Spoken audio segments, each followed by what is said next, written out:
The first time James Whitaker set foot in Caddo Lake State Park, he told himself it would be a quick trip.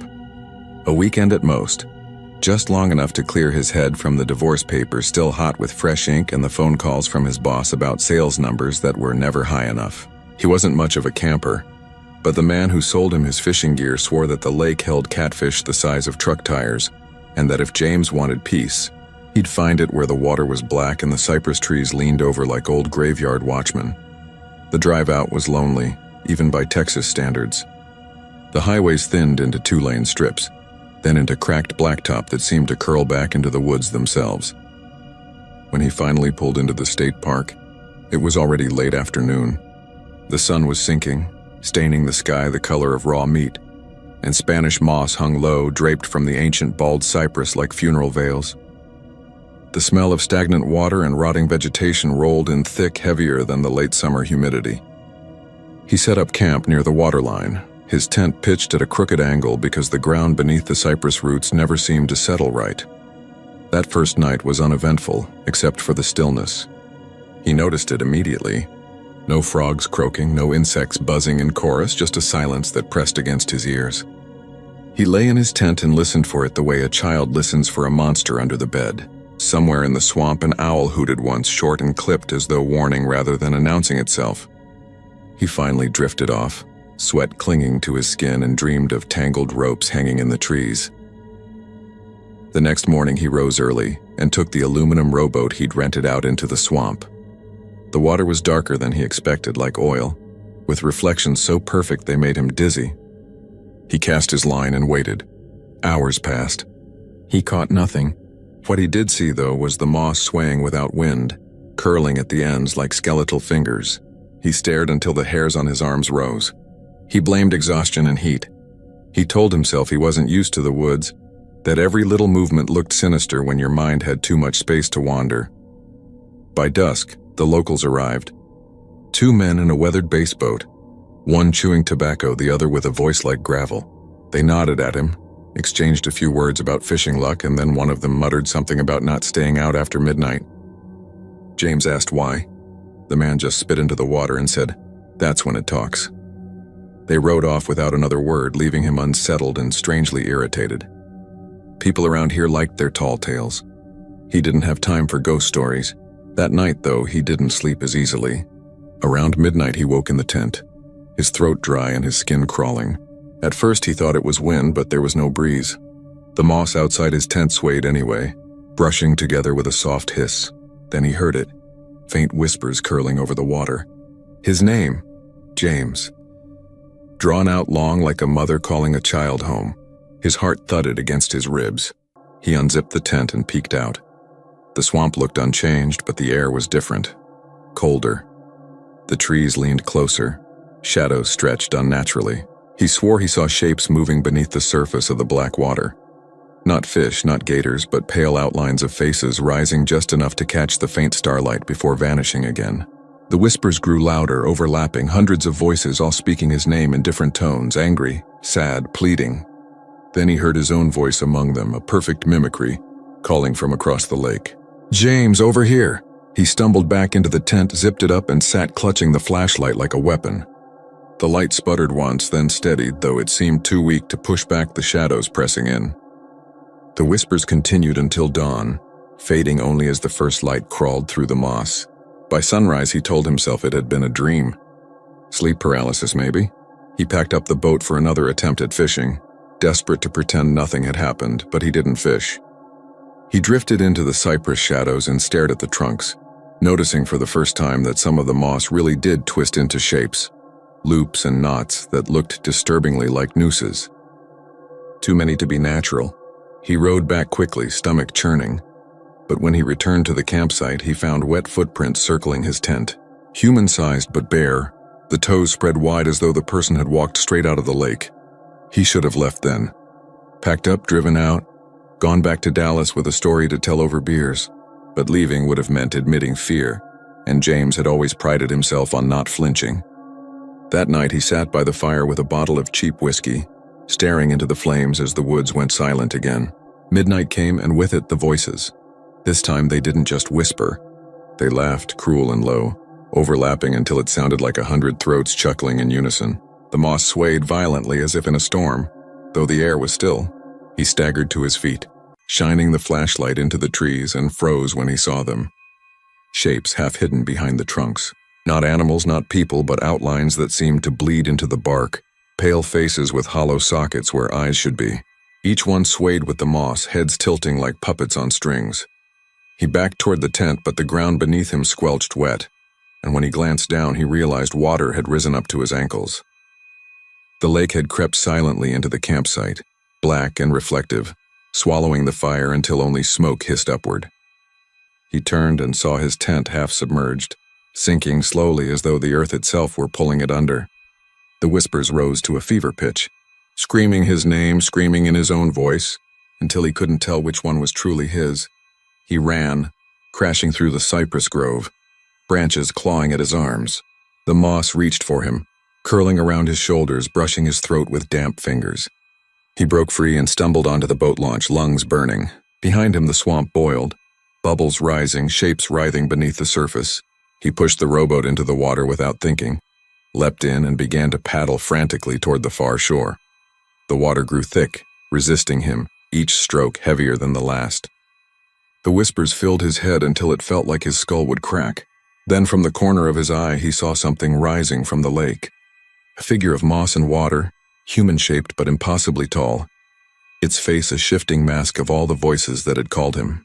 Its arms stretched wide, dripping black water, and in its hands hung ropes of moss twisted into perfect nooses.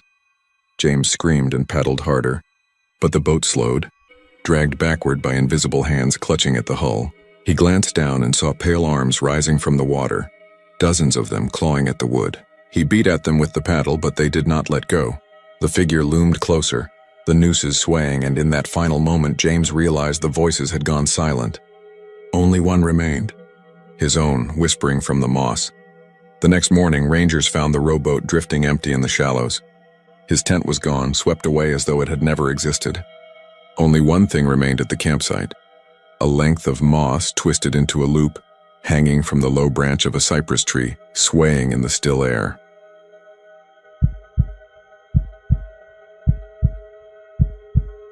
The first time anyone mentioned the fire ring was in the breakfast line at the Chisos Mountain Lodge.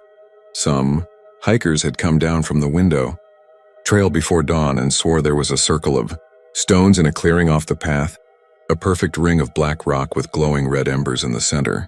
They said the air smelled of cedar smoke, though no one had camped there the night before. Rangers chalked it up to overactive imaginations and too much desert whiskey. But word spread, as it always does in a park like Big Bend where the land itself feels older than God. By the time I heard it, the story had already grown teeth. Some said the stones were warm to the touch, too warm for how cool the night had been. Others said if you stepped inside the ring, you didn't sleep the same way again. I wasn't supposed to be there long. Just a couple of nights, a quick escape from Austin after my divorce finalized, some time away from traffic and lawyers in the hollow rooms of my apartment. Big Bend was too far for most folks, that's why I liked it. You drove 6 hours west and the sky peeled open into a sheet of stars. You forgot about cell towers and email. Out there, you had to remember how to breathe again. I pitched my tent near the basin, not far from where those hikers claimed they'd seen the stones, and told myself I wouldn't go looking. But after sunset, with the crickets and coyotes tuning up, I found my boots carrying me down that trail anyway. The clearing was exactly as described. A ring of stones, so perfect it might have been laid by surveyors, each black rock almost identical in size and shape. Inside, ash smoldered faintly, glowing in the dark like a bed of coals someone had only recently left. The odd thing was the silence. No crackle, no hiss of heat, no wind moving through the grass around it. Just the faint pulse of red light and the weight of stillness pressing down. My breath sounded too loud. I should have turned around. Instead, I put one foot into the ring.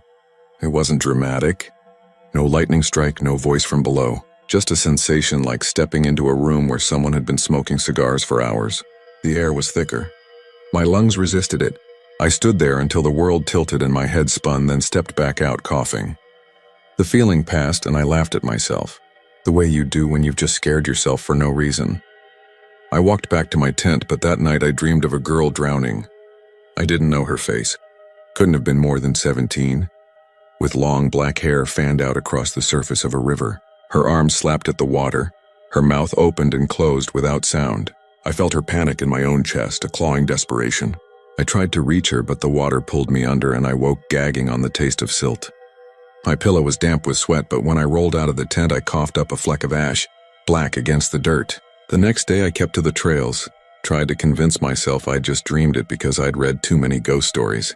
But that evening, when the desert wind picked up and the sky bruised into purple, I found myself standing at the clearing again. The stones were still there, the embers still faintly glowing. It was impossible. Rangers would have dismantled it. Tourists would have scattered the rocks. But it remained, waiting. I told myself I wouldn't step in this time, that I'd just look. Somehow I crossed the line again. That night the dream was worse. A man in a pickup truck barreled down a county highway I recognized somewhere near Marfa. Too fast, headlights blazing. He didn't see the family sedan pulling out from a side road. Metal shrieked and bent. Glass burst. The sound of children screaming cut through the dream like knives. I woke gasping, the taste of blood in my mouth. When I spat, something black and grainy hit the ground. More ash. By the third night I swore I wouldn't go back, but the ring had its hook in me. I couldn't sleep without it calling. It was like hearing your name whispered from another room. I walked again down the trail with my flashlight, hands shaking. The air around the clearing shimmered as though heat rose off pavement. The stones pulsed faintly, inviting. I told myself I could stop after one more. Just one. The way a gambler tells himself one more hand will fix everything. This time the dream dropped me into a hospital room. Machines beeped in a rhythmic panic. A woman clawed at the sheets, her throat constricting, eyes bulging. A nurse rushed in too late. The woman's hands reached for me as though she knew I was there, and then she went still. I woke with her voice rasping in my ears as if she'd inhaled smoke. I stumbled outside and vomited into the dirt. When I wiped my mouth, my fingers came away streaked with soot. The next morning I packed my tent and tried to leave. My Jeep wouldn't start. The engine coughed once and went dead. When I flagged down another camper for help, he said my battery was drained bone dry. No reason for it. While he drove into town for a replacement, I sat on the hood staring down the trail. I could swear I saw a flicker of orange between the trees, as though the fire had grown stronger. When he returned hours later, he found me halfway down the path, staring blankly at the ring. I don't know how many nights I stayed after that. Time blurs when your dreams aren't your own. Each night I stepped into the circle, each night I woke choking on ash, lungs heavy, the scent of cedar clinging to me. I saw dozens of deaths, some violent, some quiet, all soaked in the intimacy of final breath. Car wrecks, drownings, shootings, one man alone in his trailer holding his chest while the TV played a laugh track. I carried their endings in my body. I coughed their smoke, sweated their fear. When I looked in the mirror at the lodge bathroom, my eyes had gone bloodshot and ringed with black. I knew I had to get away, but every attempt to leave failed.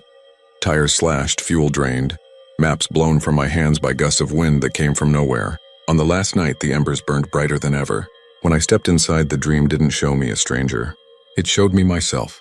I was lying in my tent, thrashing, mouth black with soot, lungs collapsing under the weight of smoke.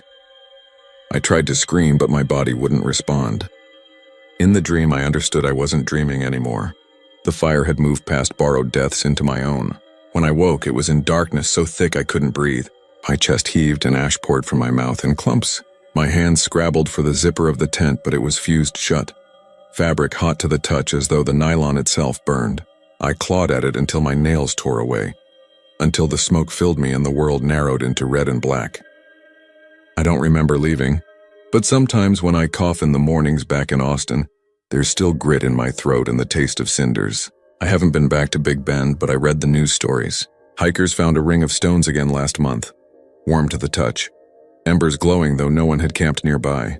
A woman who'd been there 2 nights posted online about her nightmares, how she woke with ash on her pillow.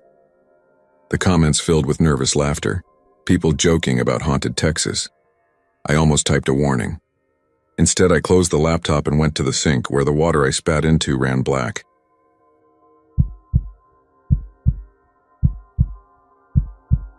The desert in West Texas holds its heat even after the sun goes down. The rocks still warm under your boots, the mesquite bushes whispering dry songs as the wind brushes over them. McKittrick Canyon sits at the edge of the Guadalupe Mountains, a place that tourists and hikers romanticize as one of the last untouched wild spaces in the state. But people in Carlsbad and Van Horn tell different stories.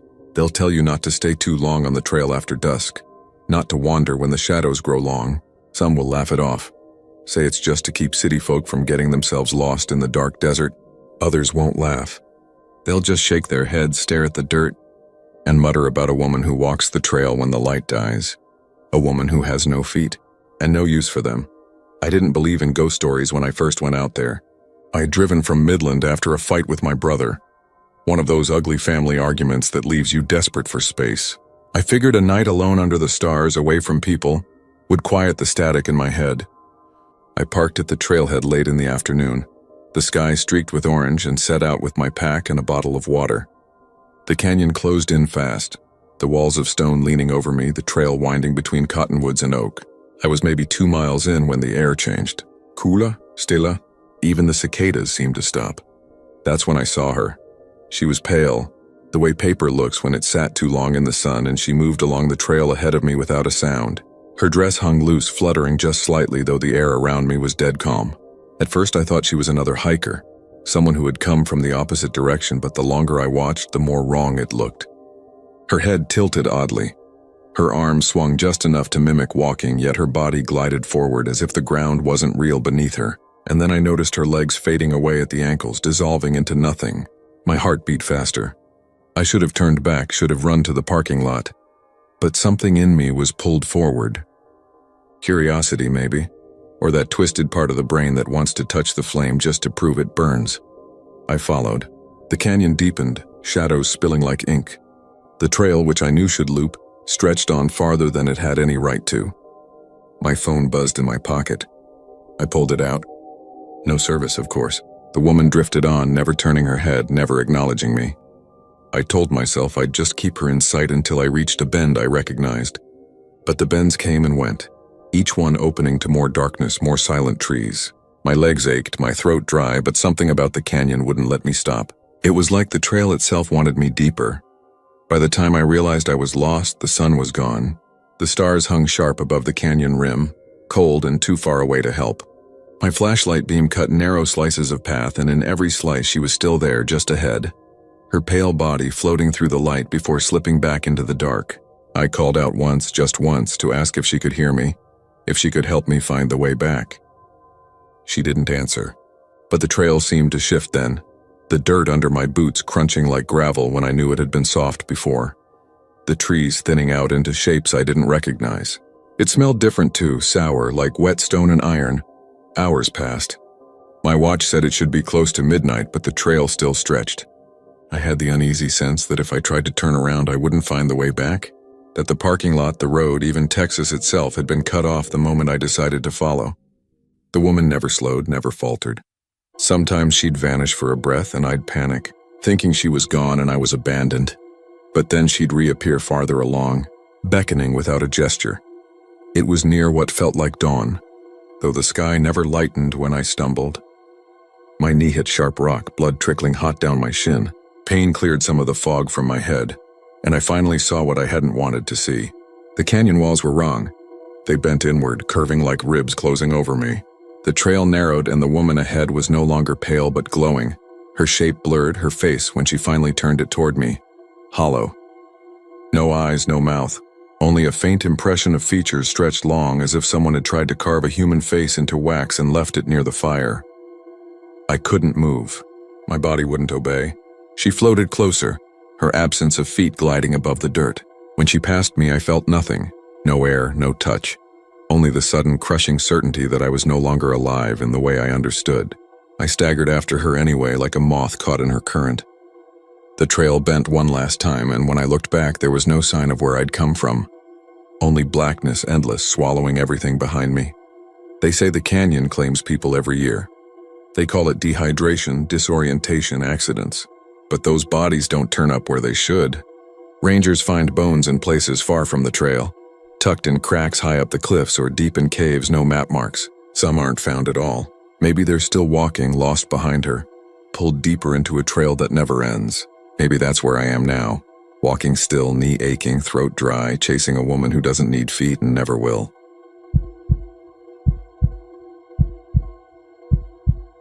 The Davis Mountains in West Texas are a strange kind of lonely.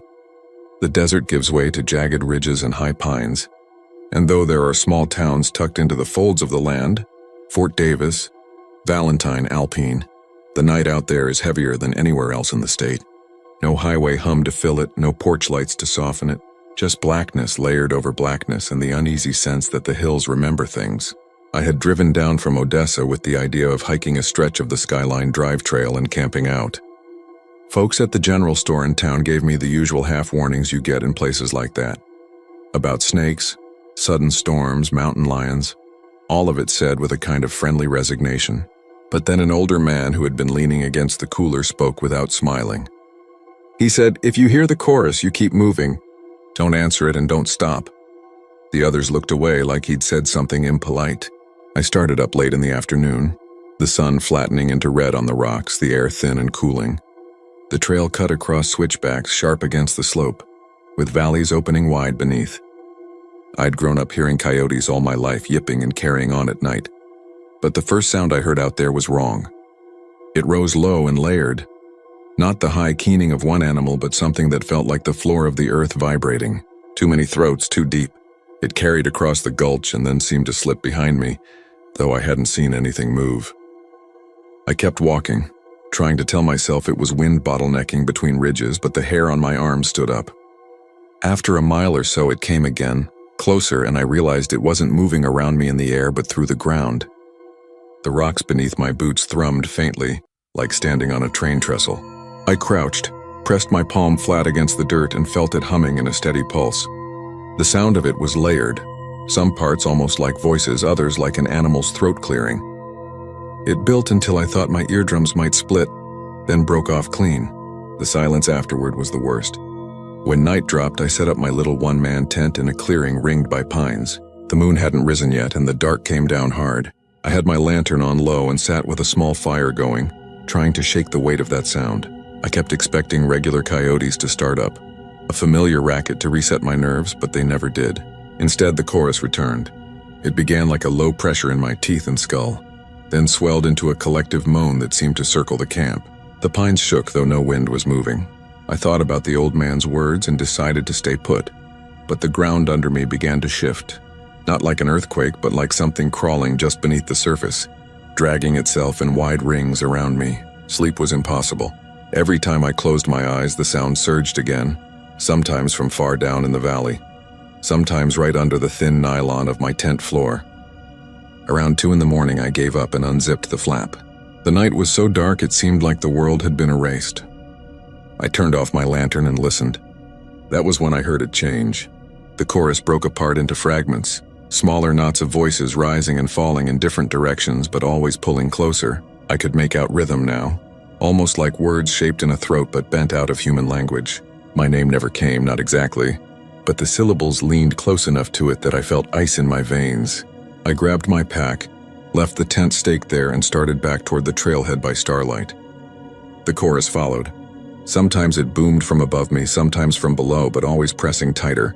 At one point, the path curved along a sheer drop, and the rock face on the other side of the canyon lit with faint movement, pale figures flickering against the stone like shadows without bodies. They stretched and curled, mouths opening in unison, pouring sound across the gap. I don't remember deciding to run, but I was suddenly sprinting, scraping my hands and knees on the switchbacks. By the time I saw the faint orange halo of Fort Davis against the horizon, the voices had thinned, scattered, but never ended.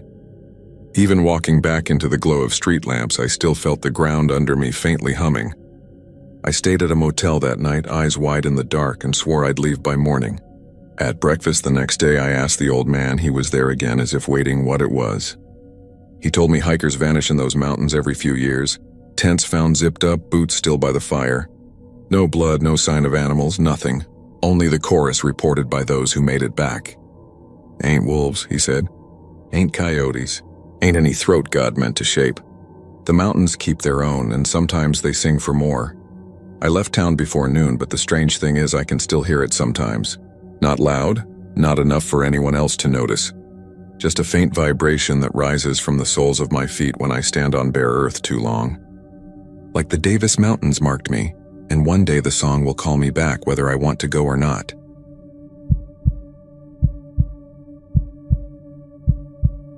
The lantern was first noticed by a pair of college kids from San Antonio, hiking out near Lost Maples in late October when the air hung cool and the trees looked like they'd been painted in fire. They were camped near the Sabinal River, a small orange tent set in the brush, beer cans lined up in the dirt like they'd been playing target practice. Around midnight, one of them woke to the light, swaying faintly through the trees. At first he thought it was a ranger making rounds or maybe some drunk hunter who'd wandered too far from the back roads. But the longer he looked, the stranger it seemed, because the light didn't waver like a flashlight and didn't cut through the night the way an electric beam does. It glowed with that peculiar amber hue of kerosene flame, moving slow and deliberate, almost rhythmic, as if someone were walking a fixed pattern. When he nudged his buddy awake and pointed, they both sat in silence listening. The woods should have been noisy. Crickets, owls, the faint rustle of animals. But everything had gone still. Only the gentle squeak of something metallic like a hook swinging on a chain came from the direction of the light. They didn't follow it. That first night they stayed put, whispering nervously until the lantern swung itself out of sight. By morning they tried to laugh it off, though one of them swore he'd seen a figure holding it. A man in a long coat with his head tipped back in a way that made no sense, like he was staring straight up at the canopy. A week later, they told the story at a bar in Kerrville, and soon enough other campers had their own accounts. Sometimes the lantern appeared near the maple trail, sometimes by the pond, once or twice even along the narrow road leading into the park, always swinging, never in a hurry, like it was waiting for someone to come close enough. I first heard about it from a ranger, an older man named Castillo, when I went down to Lost Maples the following winter. I was researching folk tales for a book, and Texas has no shortage of them, but Castillo's tone was different from the usual half-joking bravado. He told me about the lantern in a low voice as we sat on the porch of the visitor center. He wouldn't meet my eye when he said that if you followed it, you'd find the man, a man with no eyes, just empty sockets that caught the glow of the flame. He always smiled before vanishing.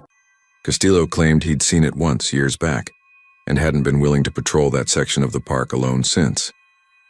I assumed it was a mix of campfire tale and ranger superstition, but there was a heaviness in his expression that left me unsettled.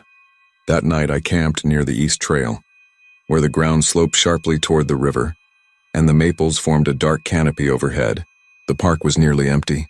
A cold front had rolled in, scaring off most visitors, so it was just me and a couple of distant campers whose fire popped faintly in the wind. The temperature dropped with the sun, and the silence of the woods thickened until even my own breathing seemed intrusive. Around 2 a.m, I woke without knowing why. My tent glowed faintly, as if something outside was casting light across it. At first I thought dawn had come early, but the glow pulsed, swinging back and forth. My mouth went dry. I unzipped the flap slowly, half expecting nothing, half dreading everything. It was there. 30 yards away between 2 maples, the lantern hung in the air like it had been nailed to an invisible hand. It swayed gently, an arc that seemed too precise, too deliberate. I strained my ears, and yes, beneath the whistle of the wind there came that faint metallic squeak, back and forth as steady as a pendulum. My skin prickled. Against better judgment, I grabbed my flashlight and stepped out, boots crunching on the frozen ground. I told myself it was a trick of wind and shadow, maybe a prank. I walked toward it. The closer I got, the more wrong it felt, because the light never seemed to brighten or dim, as if the lantern were fixed in space no matter how near I came. Then, just as I drew close enough to see the outline of the glass, a figure stepped into view. He was tall, gaunt, wrapped in a coat that fluttered faintly, though there was no breeze at that moment. His head lifted slowly, and when his face turned toward me, I saw what Castillo had described. Empty sockets blacker than night, wide and unblinking, yet they reflected the lantern's glow as if fire lived inside them. And then his mouth stretched into a grin. Not wide, not grotesque, just enough to show me he was aware that he was choosing to smile. My flashlight shook in my hand. I tried to raise it, tried to speak, but before I could do either, the figure dissolved into the air, the lantern vanishing with him. The darkness snapped back like a curtain falling. I stood frozen for what must have been minutes. The woods had gone utterly silent. Finally, I stumbled back to my tent and stayed there until morning, my body stiff with fear. When dawn finally came, I told myself I'd imagined it, that exhaustion and suggestion had played tricks on me. But when I packed up, I noticed something in the dirt just where the figure had stood. Two deep impressions side by side like the heel of boots pressed hard into the soil. They were filled with a faint ash gray as cigarette dust. I left Lost Maples that day, but the story stayed with me. Months later, I tracked down more accounts older than I'd expected. Ranchers in the 1930s spoke of a lantern light that led men astray in the woods. A woman in the 50s swore she'd seen a man without eyes staring into her windows late one autumn night. An old newspaper clipping told of a hunter who disappeared near the park boundaries in 1972, last seen carrying a kerosene lamp. His body was never found. Each story ended the same way. A man smiling before fading into nothing, leaving only silence and fear in his wake. I don't know what lives between the maples of that canyon. Maybe it's the ghost of that lost hunter, cursed to wander with his lantern forever.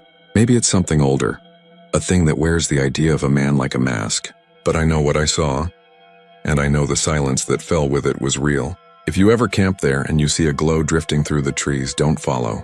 Don't even watch too long, because the moment those black sockets turn toward you, the moment he smiles, something changes inside you. You carry it with you, a hollow place that burns when the night is quiet, and sometimes late at night when the world is still. I swear I hear the faint squeak of metal swinging somewhere just out of sight.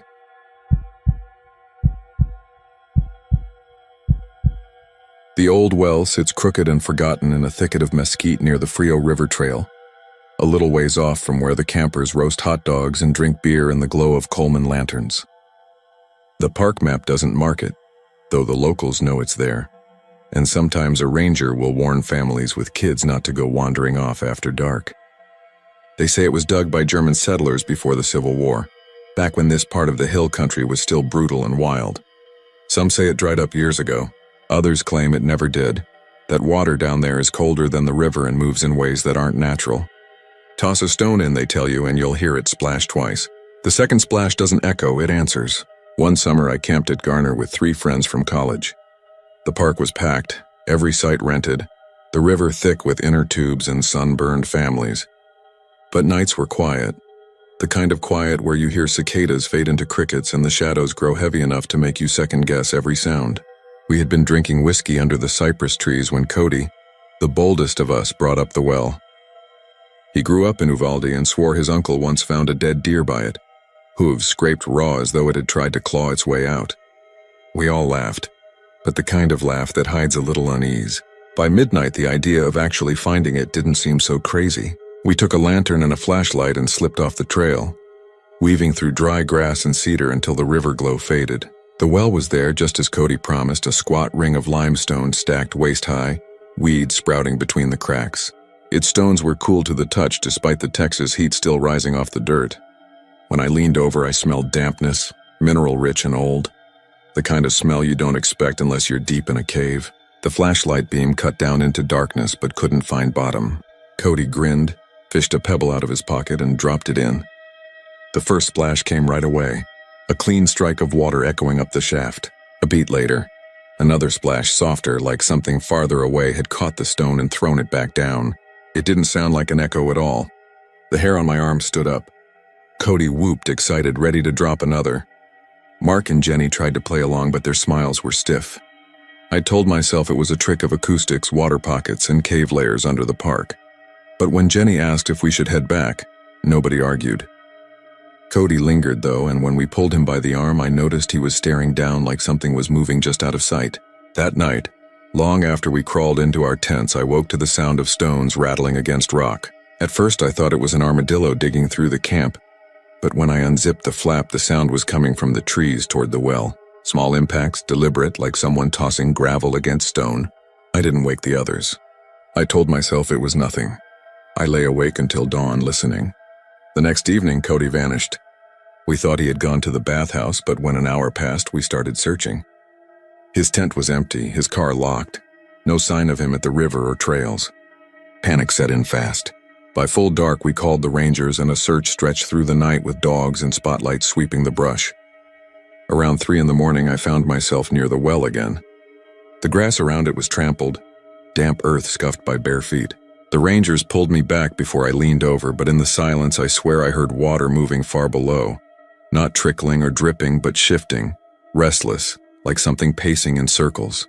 They never found Cody. The official word was that he drowned, that maybe he wandered drunk to the river and got pulled under, but the divers came up empty, and everyone who knew him swore he was a strong swimmer.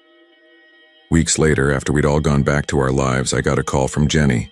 She'd driven out to Garner alone, unable to let it go. She said she stood by the well with her eyes shut, listening. She heard a splash, then another. Then she heard Cody's voice, clear and strained, calling her name from deep below. She swore it was him, begging her to throw a rope. She ran before she could even look inside. Her voice shook, telling me this like she was afraid that if she said too much, something might hear and come for her too. I haven't been back to Garner. I still see the postcard beauty of the place. The river bend and limestone bluffs, the families floating under the sun. But sometimes in the quiet of night I hear it again, the faint plink of stones striking water where they shouldn't. I picture Cody down there, skin pale, lungs full but not drowning, pressed against the stones of some underground chamber that stretches further than anyone can measure. I imagine him not alone, and I wonder if the well doesn't drink the way a throat does, if sometimes it spits back pieces it doesn't want, or if it just holds them until it gets thirsty again.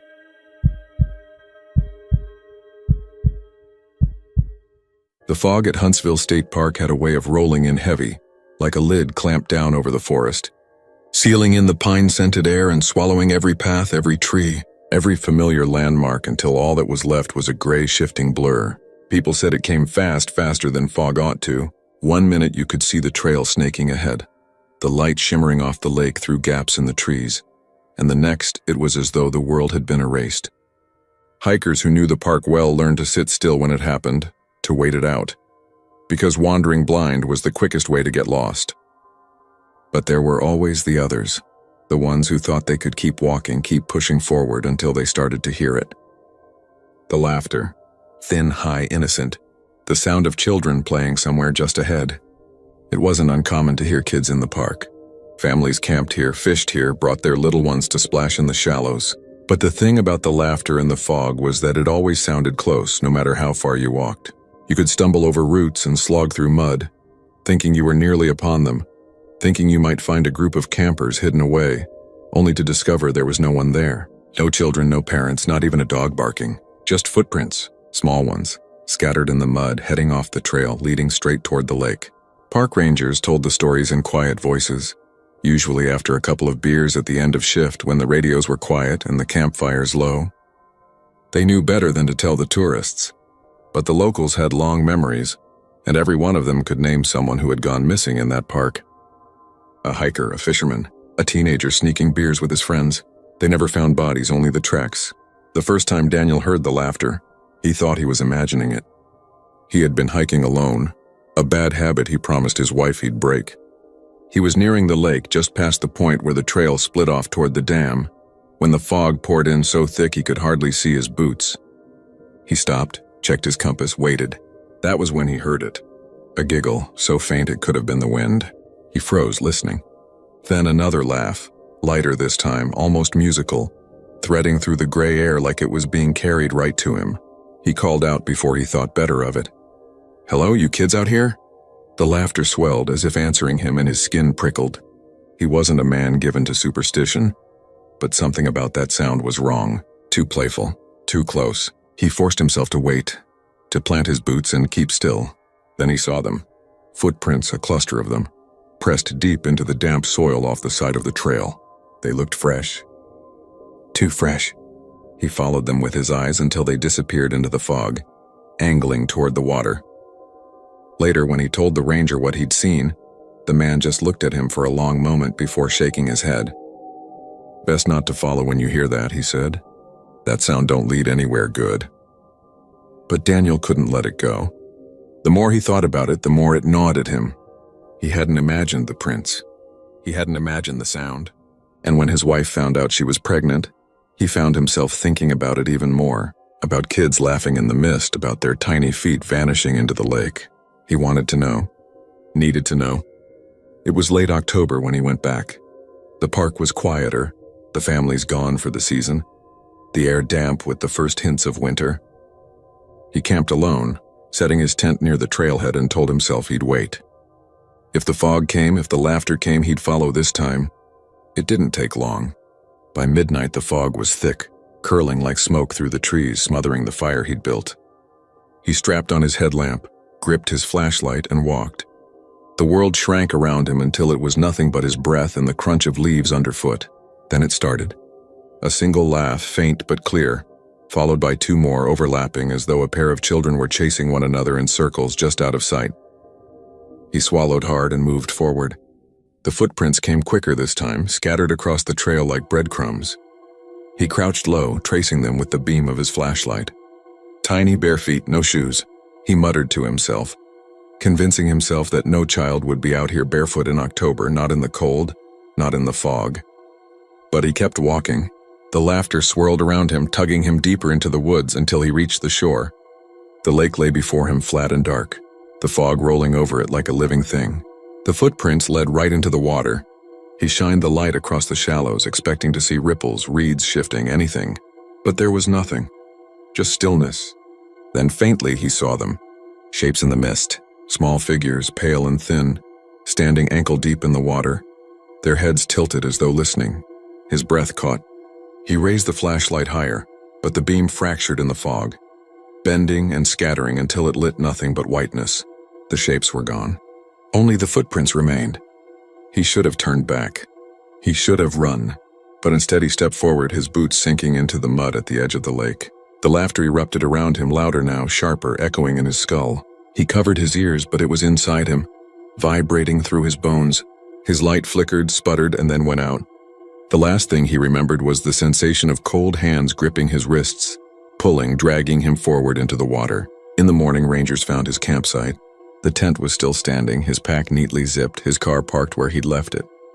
On the shore of the lake, they found footprints, small ones scattered in the mud leading into the water, and mixed among them one set of larger prints. They followed those too, all the way to where they simply stopped, swallowed by the lake's dark surface. The fog lifted by noon, but the laughter lingered in the minds of those who searched. Some swore they heard it echoing across the water as they dragged for a body they would never find. Others said they'd seen pale shapes watching from the mist, small figures that vanished when approached. Parents warned their kids not to wander the trails when the fog came. Campers packed up early, eyes darting to the water's edge when the air grew thick. And still, every few years, someone disappeared. Hikers, fishermen, sometimes even a child. Always the same story. The fog rolls in, the laughter begins, and the footprints lead into the lake. Huntsville State Park remained beautiful, quiet, a place where families gathered and fishers cast their lines. But under its surface, something waited. Something old. Something that had once been children, perhaps, but wasn't anymore. And when the fog came heavy and the laughter rose through the trees, it was already too late. The lake would take what it wanted.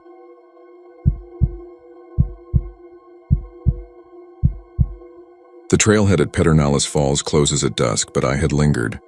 The sun had slipped low behind the ridgeline, staining the horizon with that blood-orange glow that makes the limestone cliffs look like they've been set aflame. I'd been photographing the pools, the way the water gathers in deep shadowed basins before tumbling white and violent over the ledges. The place has a gravity to it, a stillness, even when the water is roaring, and I lost track of time. By the time I shouldered my pack and started back, the trees along the bluff had already gone black against a purple sky. The lot was empty.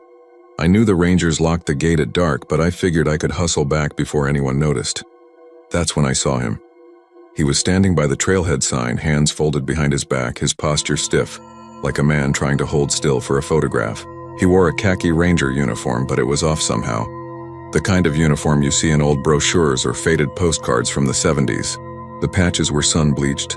The hat was wide and low, and his boots were scuffed to raw leather at the toes. I felt a jolt of relief at first.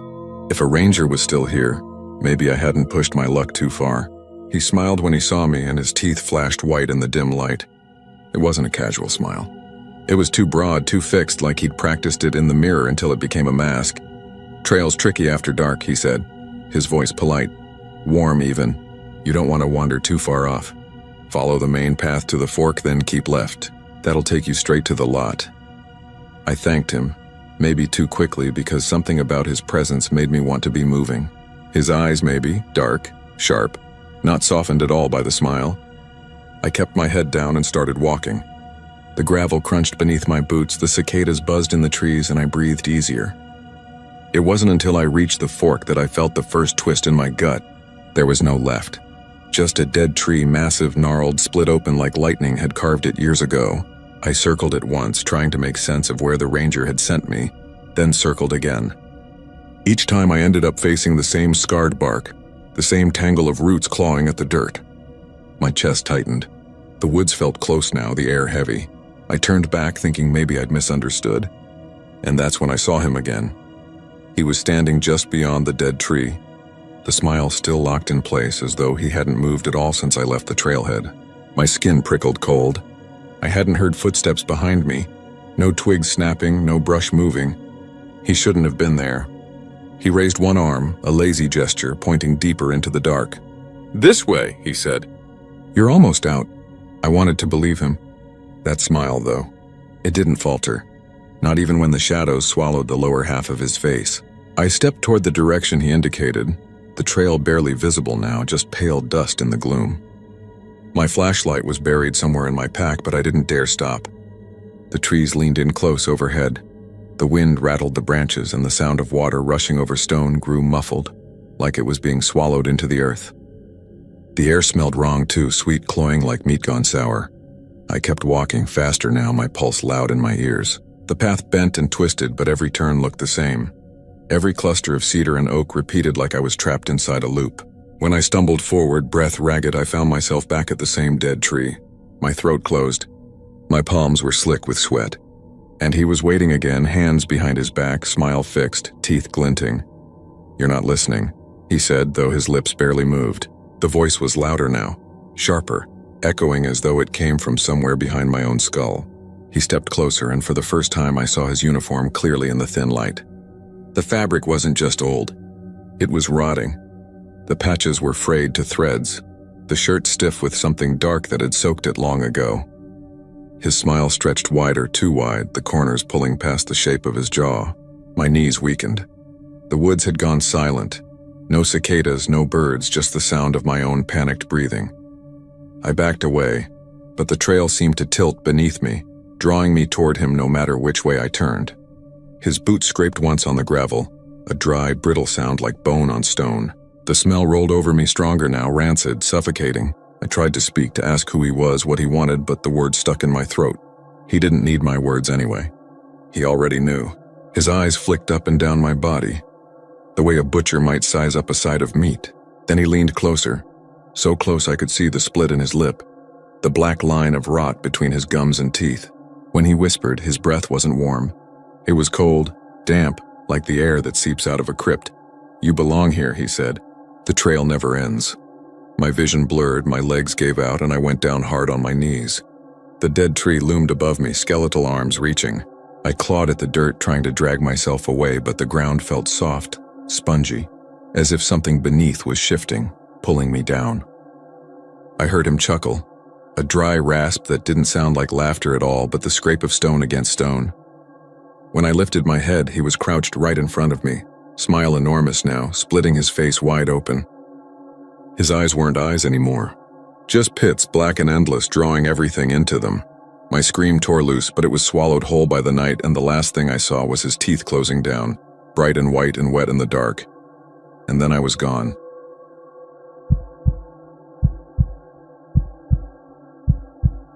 The fire came fast that summer. I was living out near Bastrop, a couple miles from the state park, and I remember standing in my yard while the horizon boiled with orange smoke. It looked like the sun had fallen into the woods. The air was so thick with ash it tasted metallic, bitter, like chewing on coins. Folks in town said they could hear the trees screaming when the pines cracked and burst open in the heat. By the time it was over, the park was a graveyard of blackened trunks, their branches clawing at the sky like broken arms. They called it the Bastrop Complex Fire, but people around here just called it the Curse. After the fire, campers kept coming. Not many, but enough. Folks drawn by the promise of cheap campsites and the eerie beauty of a dead forest trying to heal. At first, the stories were just whispers. Kids who said they woke up with ash scattered over their sleeping bags. Rangers who swore they found footprints in the soot, barefoot and human-shaped, but leading nowhere. Then it got darker. A couple from San Marcos said something pressed down on them in the middle of the night, like invisible hands pinning them to the ground. They packed up and left at 3 in the morning, swearing never to come back. A college boy went missing one fall, last seen hiking near the lake. They found his backpack in a burned-out clearing, zipped up neat like someone had placed it there. They never found him. I didn't believe it, not then. I thought people saw shadows and panicked, or breathed in too much smoke-tainted air and dreamed things up. But I knew one thing for certain. The ash lingered. It fell even on clear nights, drifting through the campsites in thin white veils. No wind, no rain, and still the air carried flakes of gray that settled in your hair, on your skin, inside your tent. If you brushed it away, sometimes you swore it moved back on its own, gathering along your arms, tracing the curve of your throat. My buddy Carl was the first one who told me the story straight. He'd been drinking out at his place near Alum Creek, and he said he camped in the park a year after the fire just to prove it wasn't cursed. He set up a little tent and built a fire in one of those stone pits. He said the night was still. No sound but the wind rattling through dead pines. Around 2 in the morning, he woke up choking. He swore something was pressing on his throat, not with fingers, but with a heavy clinging weight like wet ashes packed into a hand. He clawed at the air, gasping, and when he finally broke free, his whole tent was filled with drifting soot. He swore it moved against the walls, forming shapes. He said it looked like a face pressing forward, stretching the nylon until it tore. He left his gear behind and ran straight down the road to the highway. He never went back. Carl died a year later in a car wreck, fell asleep at the wheel, or so the cops said. But when I went to his funeral, his brother pulled me aside and whispered something I still can't shake. He said when they found Carl, the driver's seat was covered in ash and his hands looked burned even though there was no fire. I tried not to think about it. But I kept hearing more. Families who cut their trips short because their kids woke screaming, coughing up gray dust. A woman from Houston who claimed her husband disappeared after stepping out of their tent for a smoke. She said she found him lying in the dirt at dawn, cold, his face and chest blackened like he'd inhaled flames. The coroner ruled it a heart attack. She swore she saw handprints in the soot across his ribs. 2 summers back, I decided to see for myself. Call it morbid curiosity, or maybe I just didn't want to admit I was afraid. I drove out past the entrance and down the old park road, where the forest still looked like a battlefield. Charred trunks stood like black columns with patches of younger trees pushing up between them. I picked a site near the pond, though the water was low and brackish like it had swallowed more ash than rain. The ground was still gray in places, soft and powdery, and every step left an imprint that lingered too long. I built a small fire and tried to ignore the silence. No crickets, no owls, not even the distant hum of a highway. Just the faint crackle of burning wood and the occasional whisper of wind through brittle branches.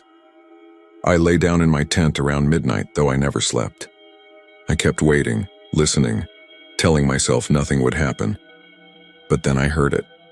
At first it was just the faint rustle of nylon, like something brushing against the tent. I held still, breath tight in my chest, and listened. The sound came again, longer this time, like fingers dragging slowly across the fabric. I reached for the flashlight but froze when I saw the walls shifting. Pale smears pressed inward, forming shapes that stretched and recoiled, shapes that looked like hands.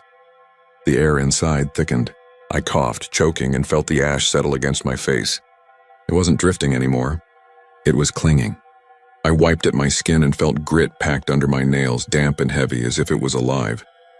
Then I felt pressure on my chest. Not a sudden blow, not violent, but steady. Relentless, like someone pushing down, testing how much I could take. I couldn't breathe. I clawed at the air, at the weight, but my hands meant nothing. My lungs burned, my vision swam, and the walls of the tent bowed inward as if something pressed from every side. I don't know how I broke free. Maybe I passed out for a moment, maybe it just let go, but I woke sprawled half outside the tent, gasping under the stars. The fire had burned out and the ground around me was blanketed in ash. I swear it moved with the wind, except there was no wind. It swirled upward in thin spirals, twisting like figures rising from the ground. Faces, hollow-eyed and screaming, drifting toward the treetops before collapsing into nothing. I ran. I left the tent, the fire pit, everything. By the time I reached the road, my throat was raw, and when I spat, the phlegm came out gray. For days afterward, I kept coughing up soot. My sheets at home were dusted with ash each morning, no matter how much I cleaned. I haven't been back since, but I still hear the stories. Just last week, a ranger I know said they found another camper dead near the lake. Same story. No wounds, no struggle, just gone with lungs full of ash. They don't put it in the papers anymore. Too many lost already. The park is still open, though not many go. Those who do, they don't stay long. And if you ask the old-timers in Bastrop, they'll tell you the same thing I'm telling you now. The fire didn't end when the flames died. It left something behind. The forest breathes it out at night. 1,000 voices carried in the drifting gray. And if you stay too long, if you close your eyes and let it touch your throat, it doesn't let you go. They call it cursed. I call it hungry. And the ashes in the wind are never done searching for someone to hold.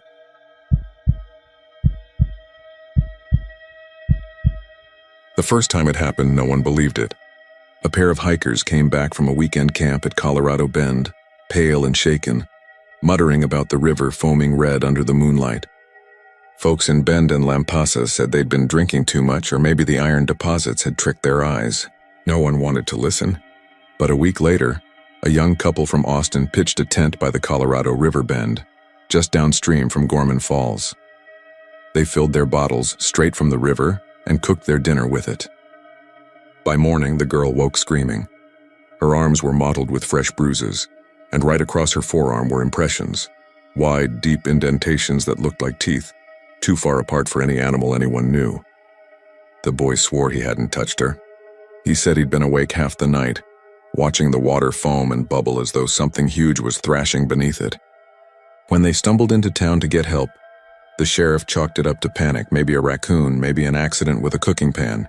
But word traveled fast, and by the time summer heat rolled into the hill country, the locals started keeping their distance from the park. The river had always been the heart of that place, winding slow through limestone bluffs and oak thickets, cool enough to make you forget the dust and the endless Texas sun. At night, bats wheeled overhead and coyotes yipped across the ridges. But when the moon was high and the water caught its silver light, that's when the strange foam came and the air turned sharp, metallic, like the inside of a slaughterhouse. It rose in patches first, then spread across the surface until the current itself seemed to boil. By dawn, it would be gone, leaving behind a scattering of dead fish floating belly up. Their eyes bulged, their gills blackened. Park rangers tried to test the water, but the samples came back clean. A trick of algae, some said. Heat stress. Nothing to worry about. I used to guide kayak tours down there back before all this talk began. I knew the bends and the rocks and the hidden eddies where catfish bigger than your arm swam lazy circles. One night in July, after hearing too many stories to ignore, I camped by the river myself. I wanted proof, or at least to quiet my own curiosity. I brought no one with me. Just a tent, a lantern, and enough food to keep me through 2 nights. The first day passed quiet. Families packed the trails and the water glittered clean and green. But when dusk sank in and the campfires burned low, the river began to change. It started as a low churning sound like distant thunder, but closer, vibrating through the ground. Then the current picked up, fast and unnatural, as though something beneath the surface was moving upstream. Foam rose in clumps, spreading wide until the whole river glowed pale in the moonlight. And then came the color.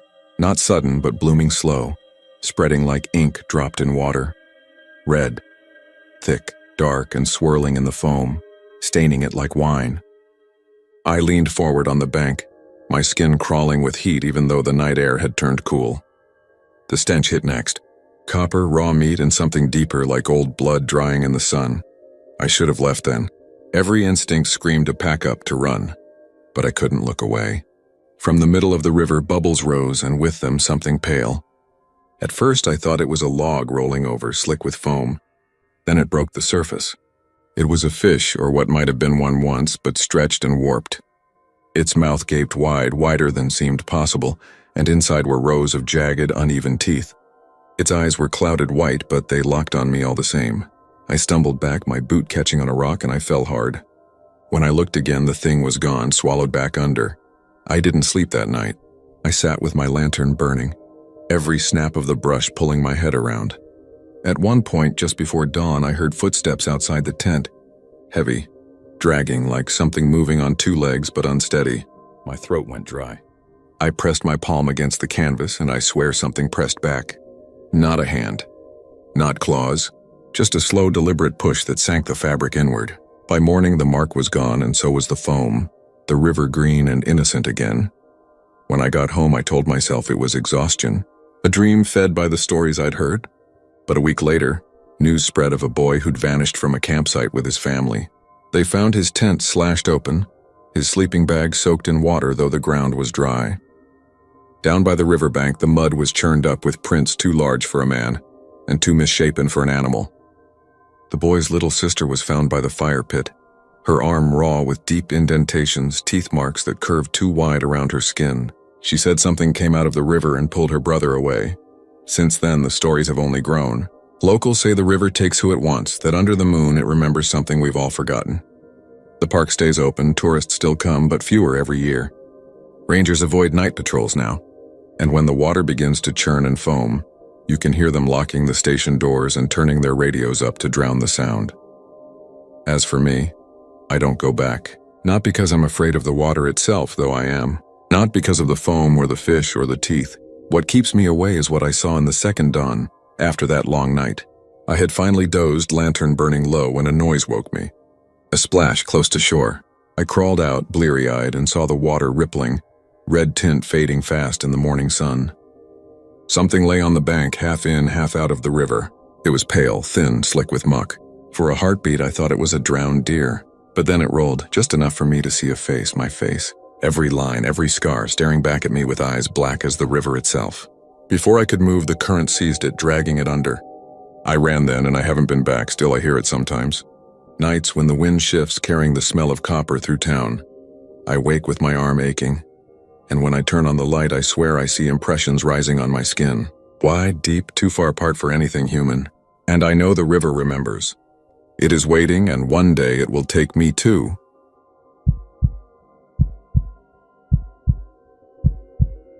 The stone shelters stood like broken teeth on the shore of Lake Mineral Wells, their roofs sagging with decades of neglect, their windows dark mouths gaping toward the water. Locals called them picnic houses, but no one picnicked there anymore. Not since the drownings in the 70s.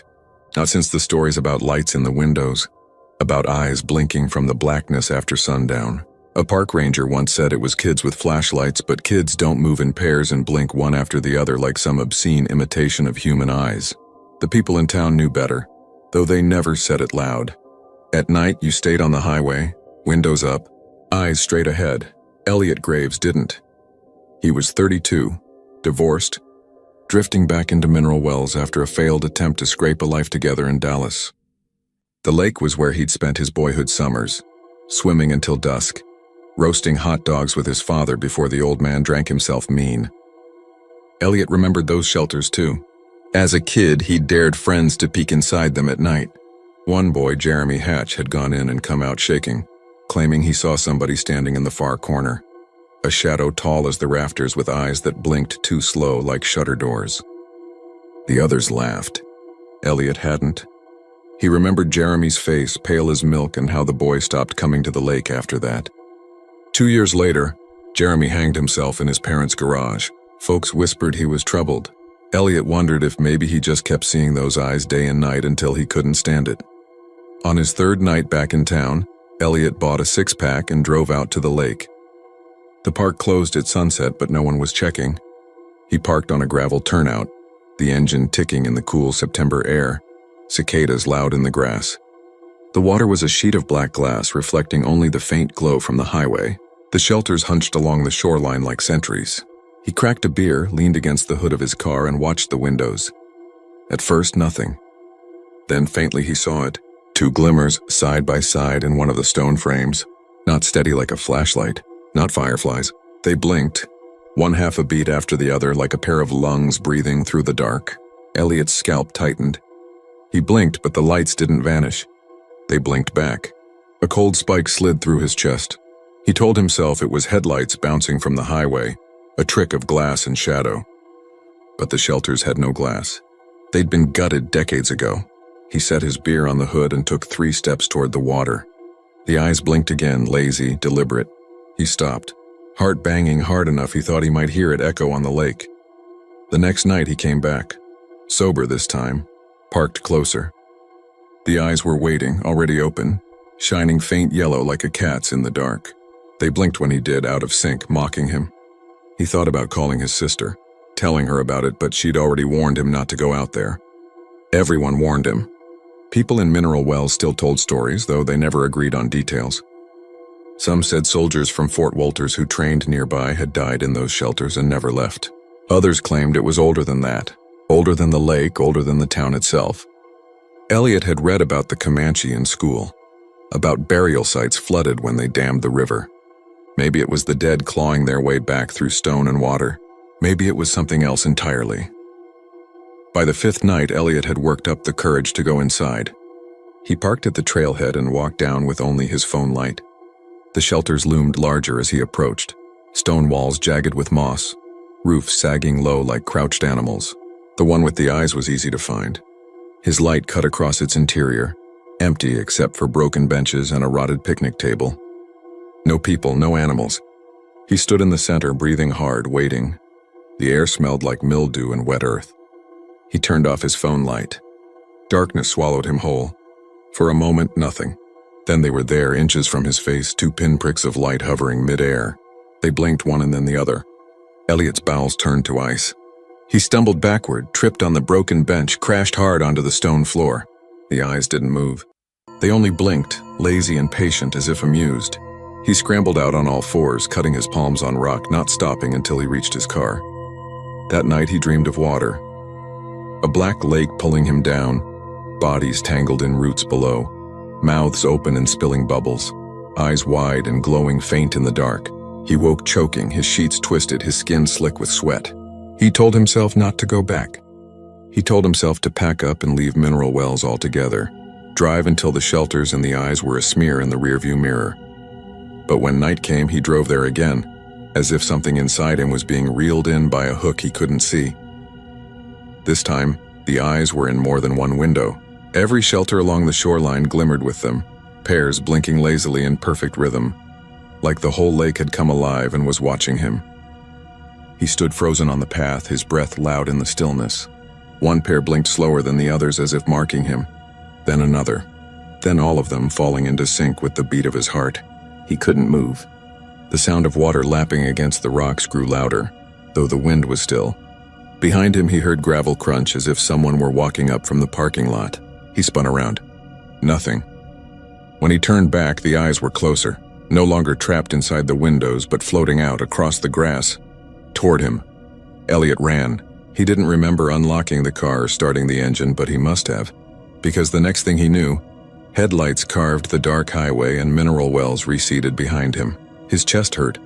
His eyes burned, his hands shook so hard he could barely keep the wheel steady. In the side mirror, the shelters shrank to specks. For a moment, he thought he saw faint yellow lights flickering in the glass, blinking one after the other, keeping pace with him until the highway bent and he lost sight of the lake.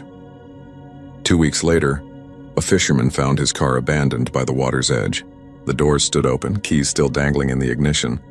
On the driver's seat, a half-empty beer can and a phone with the flashlight on. The rangers combed the shoreline, but they never found Elliot. Locals say if you go out there late enough past midnight when the lake is black as tar, you might glance toward the old shelters.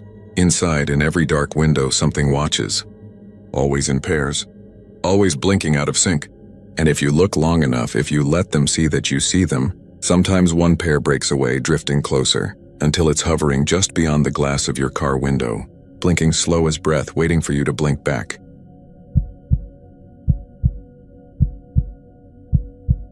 The limestone dome of enchanted rock rises out of the Texas hill country like the back of some ancient beast that crawled up from the earth and froze just before reaching the sky. On summer days, it bakes in the sun until the pink granite turns nearly white, and the air wavers with heat mirages. On cooler nights, it sits heavy and brooding, a mound of stone that seems older than memory itself. Tourists flood in during daylight, climbing, hiking, snapping pictures, but past sundown, the place belongs to a different kind of stillness. The locals whisper that no bird sings there once the sun slips behind the horizon. It's not just that they grow quiet as night comes, it's as if they vanish altogether, leaving nothing but silence and the sound of stones clattering down unseen slopes, though no one has ever caught sight of what sets them moving. Hank Blevins had heard the story since he was a kid growing up in Llano. His father used to say it was all nonsense made up to keep teenagers from drinking beer and breaking their necks on the rocks after dark. but Hank always noticed how the old man's eyes tightened a little when he said it, as if he knew something he wasn't going to tell. Hank had moved away, married once, divorced, and ended up back in town in his late 30s with a pickup that rattled more than it should, and a warehouse job that kept him moving boxes until his back screamed. He wasn't a believer in much of anything by then, but the story about the birds had never left him. It came back one September evening when he was sitting at a bar with his old friend Travis. They were 2 lone stars in when Travis brought it up, like he was mentioning the weather. "Still no birds up there after dark," Travis said, his smile easy but his eyes fixed on the neck of his bottle. "Went up last weekend with Lisa and her boys. Dead quiet. You know how loud they get in the day, those sparrows and grackles. But soon as the sun dipped, it was like someone turned off a switch." Hank chuckled. "You sure you weren't just too drunk to notice?" "I was sober. The boys noticed it too. And the rocks. You hear them roll down the slopes. Big ones. Like somebody's up there shoving them. But there's nothing. Lisa nearly pissed herself. We left before full dark." The conversation stuck in Hank's head. 2 nights later, he found himself driving up the winding road toward the park entrance, headlights sweeping across low cedar brush and limestone cuts. It was a Tuesday. No campers around, no rangers at the gate. He parked his truck outside the chain blocking the lot and walked in under a fading purple sky. The crickets sang, cicadas buzzed, a nighthawk called as he started up the granite slope. The air smelled of dry dust and juniper. Sweat crawled down his back by the time he reached the shoulder where the dome rose steep and bare above him.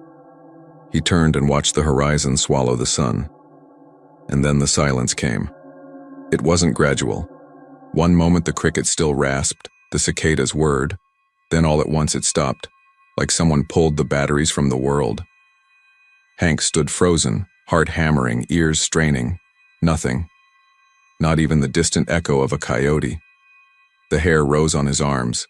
He had told himself this was just a tall tale, but hearing that sudden absence made his gut clench.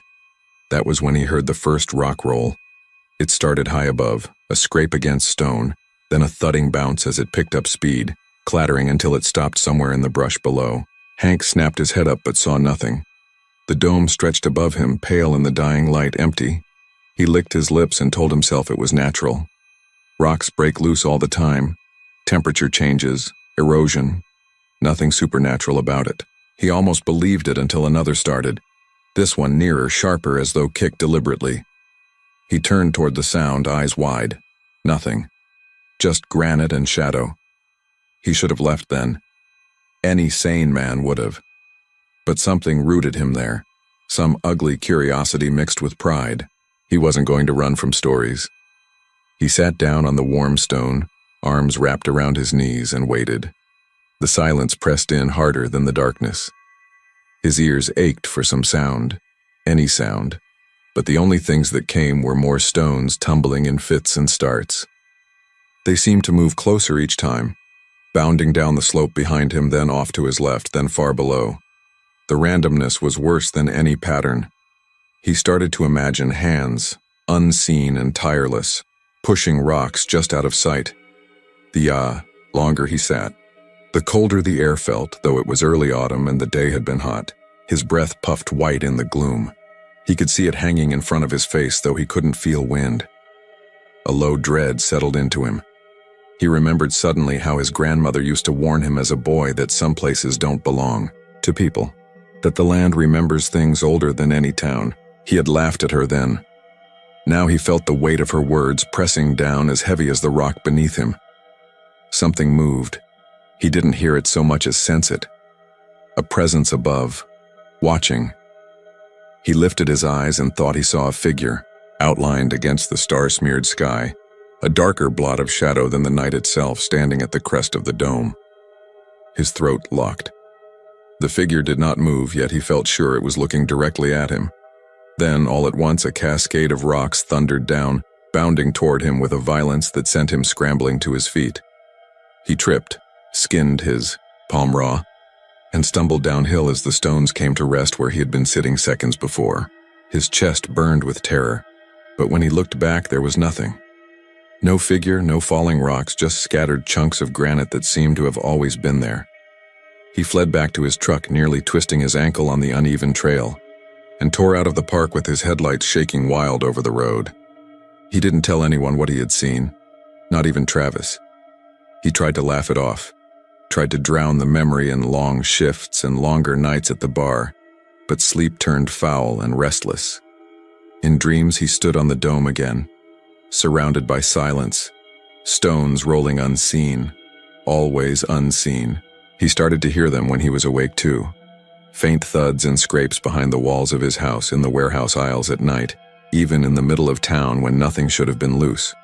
He would whirl, searching, but never find the source.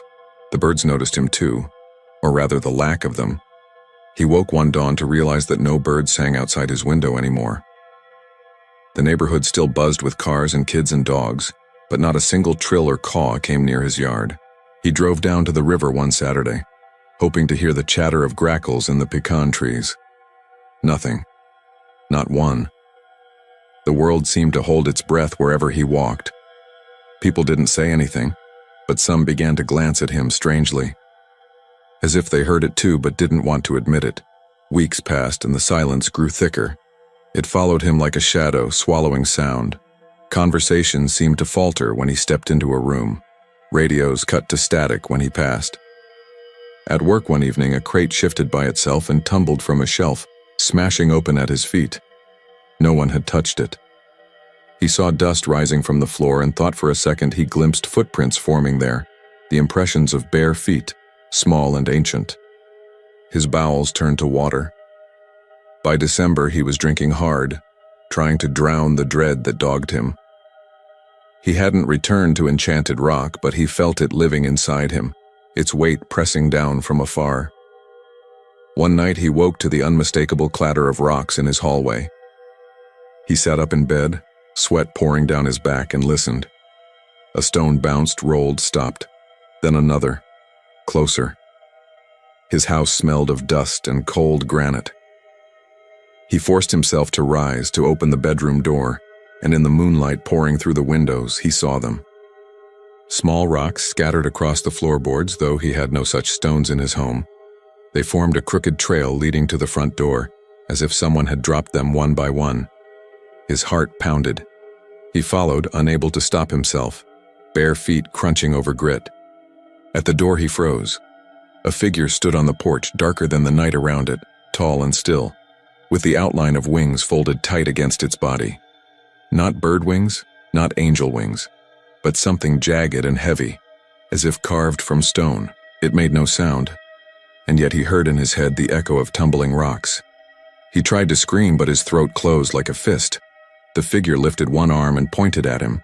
Stones rattled through the walls, the roof, the floor beneath his feet, shaking the house like an earthquake. When his neighbors found the house the next morning, it was empty. The furniture was overturned, the floors scarred with deep grooves as if dragged by heavy boulders, but no body remained. Only silence, heavy and absolute. Birds sang in every other yard that day, but none came near his. They say they still avoid that house, and on some nights, if you park by the gate of Enchanted Rock and listen hard after sundown, you'll hear the stones begin to fall, one after another, like footsteps you can't see.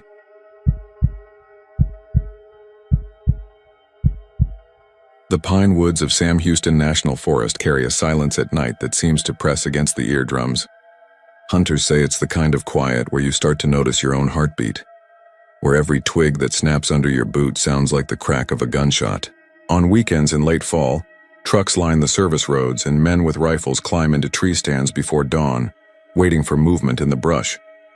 They whisper about deer, about hogs, about the game warden, but after a few nights out there, when the fire is dying and the black expanse of the forest looms just beyond the lantern glow, the talk sometimes drifts to other things, strange things, about figures in the tree line, about eyes darker than shadow watching.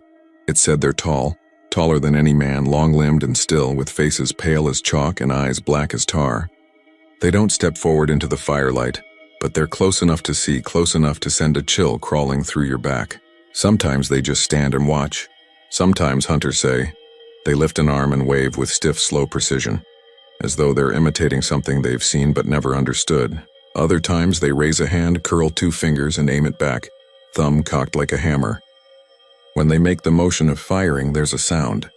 A click, sharp and metallic, as if a trigger had been pulled right next to your ear. Some men laugh it off and say it's just stories to spook newcomers, but those who've stayed long enough, alone enough, don't laugh. They stop coming back. It was the second week of November when the Carruthers brothers went missing. They were locals out of Conroe, hard men who grew up in these woods, who had hunted the bottoms of the Trinity and the ridges off Highway 149 since they were teenagers.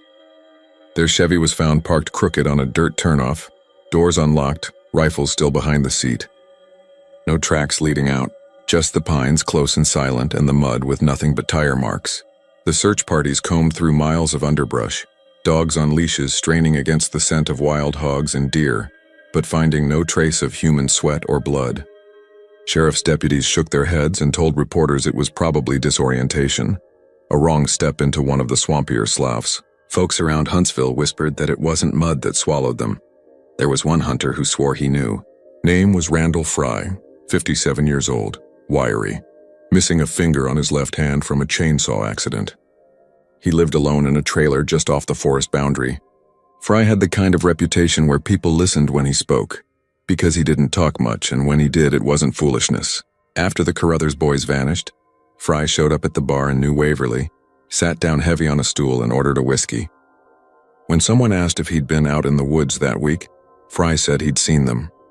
Not the brothers, them, the figures. He told it quiet, like he was afraid the trees themselves might overhear. He'd been bow hunting at dusk, sitting in his stand, when he noticed shapes just inside the pines. Tall, still. Their eyes were so dark they seemed to swallow the dim light, like open wells that went down forever. He froze. One of them lifted its hand and waved. The movement was too smooth, too deliberate. He said it wasn't friendly. It was like being marked. Then another one raised its hand, pointed, and made the gun motion. Fry swore he heard the click inside his head, like it bypassed the air. He climbed down and left everything, stand, bow, pack, walked straight to his truck and drove until the road met pavement. He hadn't been back since. 2 weeks later, a camper disappeared. Then another. The official story said it was exposure, maybe a bear, maybe a fall. But people started pulling their trailers out of the campsites.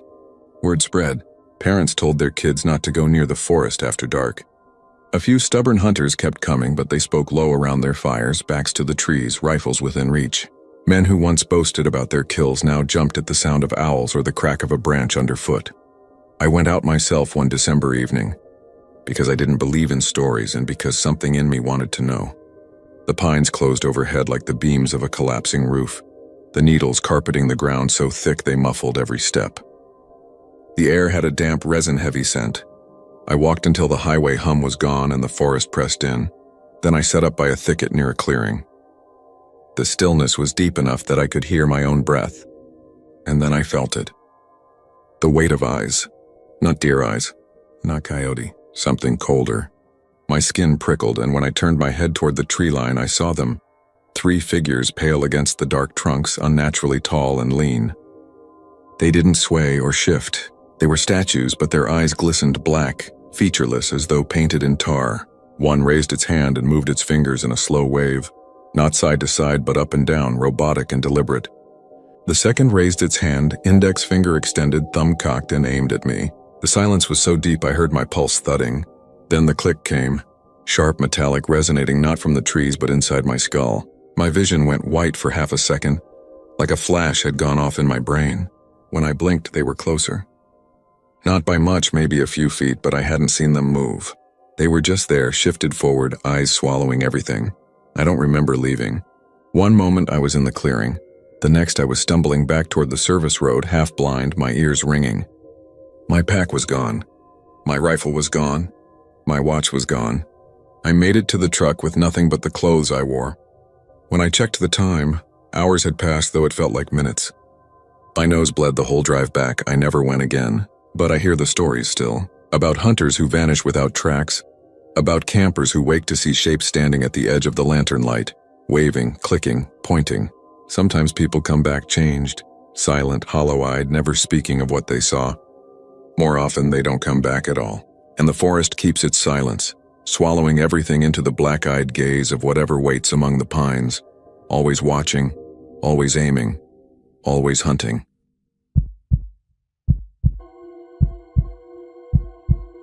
The sun had already dipped below the rim of Palo Duro Canyon when the first shimmer of firelight touched the trail.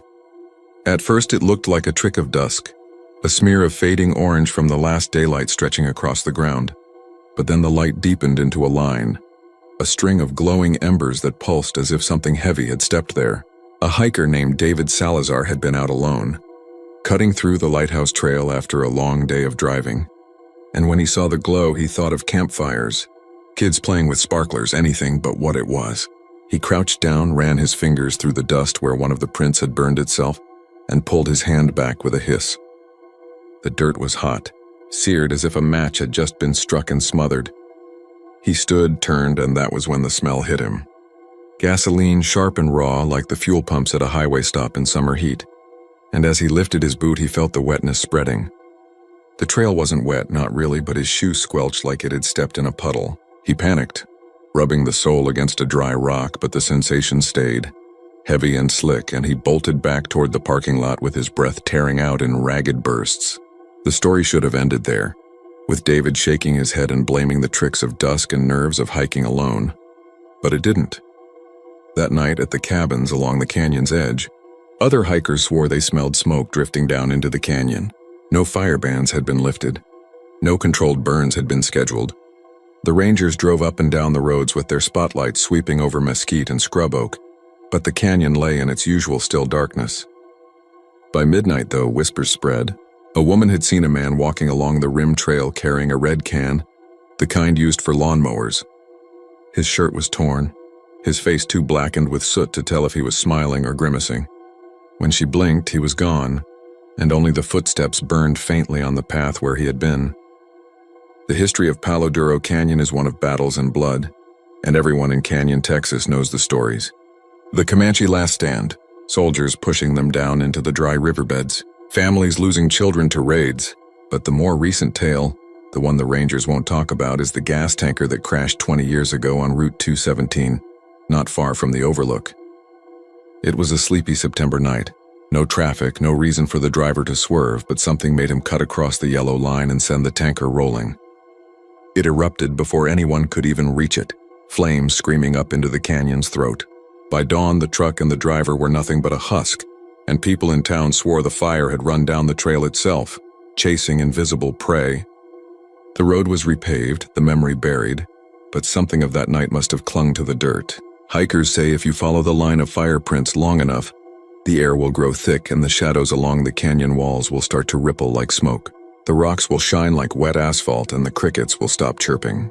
The silence presses in, heavy as the weight of heat on bare skin. If you don't turn back by then, the gasoline smell will hit, choking and raw, and you'll find your boots dragging, soaked though the earth is dry. Some claim you'll hear the squeal of brakes far above, metal grinding on metal, and see a light blazing down the trail ahead as if a truck is barreling toward you in the dark. And if you stand your ground, the man will appear, his clothes fused to his skin, his hands blistered and peeling as he lifts the red gas can and pours it out at your feet, though the fuel never runs dry. One hiker, a college kid from Amarillo, staggered back to camp with blisters across his calves, swearing his legs had been doused. He couldn't explain why his socks smelled like fuel, or why his footprints glowed faintly on the gravel for days afterward. Locals avoid the rim trail at dusk now. They tell each other it's coyotes or drug runners or some drifter living rough and playing tricks. But the older folks know better.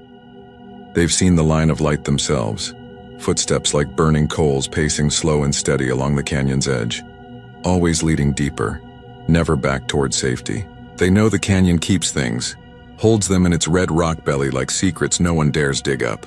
And sometimes when the wind turns just right, they catch the scent drifting on the air from the highway, raw and chemical, sharp as a match head struck too close to the face. It seeps into your hair, your clothes, until you taste it in your throat, metallic and bitter, the way fire always tastes when it has burned too long. Last summer, a family stopped at the Overlook for pictures. The father noticed the trail glowing faintly down below, a shimmer like candlelight moving slow and deliberate. He laughed, said someone must be filming, and wandered down a side path for a closer look. The mother and kids stayed back, nervous without knowing why, and when he didn't return, they called for him until their voices echoed raw off the stone. A ranger found his body the next morning half a mile down the trail, his shoes blackened, soles melted like they had walked across a griddle. His lips were split, teeth cracked as though he had screamed into fire until his throat gave out. The gas can was there beside him, full and untouched. Its metal warm to the touch, though the air was cool. The report said heat stroke, exhaustion, but no one believed it. You can't explain away wet footprints that hiss when they touch the dirt, steaming like something just pulled from a fire. Even now the trail waits, dust soft, rocks cool, the canyon yawning wide and silent. Tourists wander it every day, snapping photos, pointing out lizards, marveling at the painted cliffs. But those who know keep their eyes low. They watch for the glow that comes just after sundown, when the sky bleeds orange and shadows stretch long. They listen for silence too deep, for a stillness that feels like the moment before flame catches. Because once you see those footsteps burning, once you smell that gasoline crawling into your lungs, it's already too late. The canyon doesn't give back what it takes. It only adds one more set of glowing tracks to the trail. One more hiker who thought they could follow the burning road and walk away.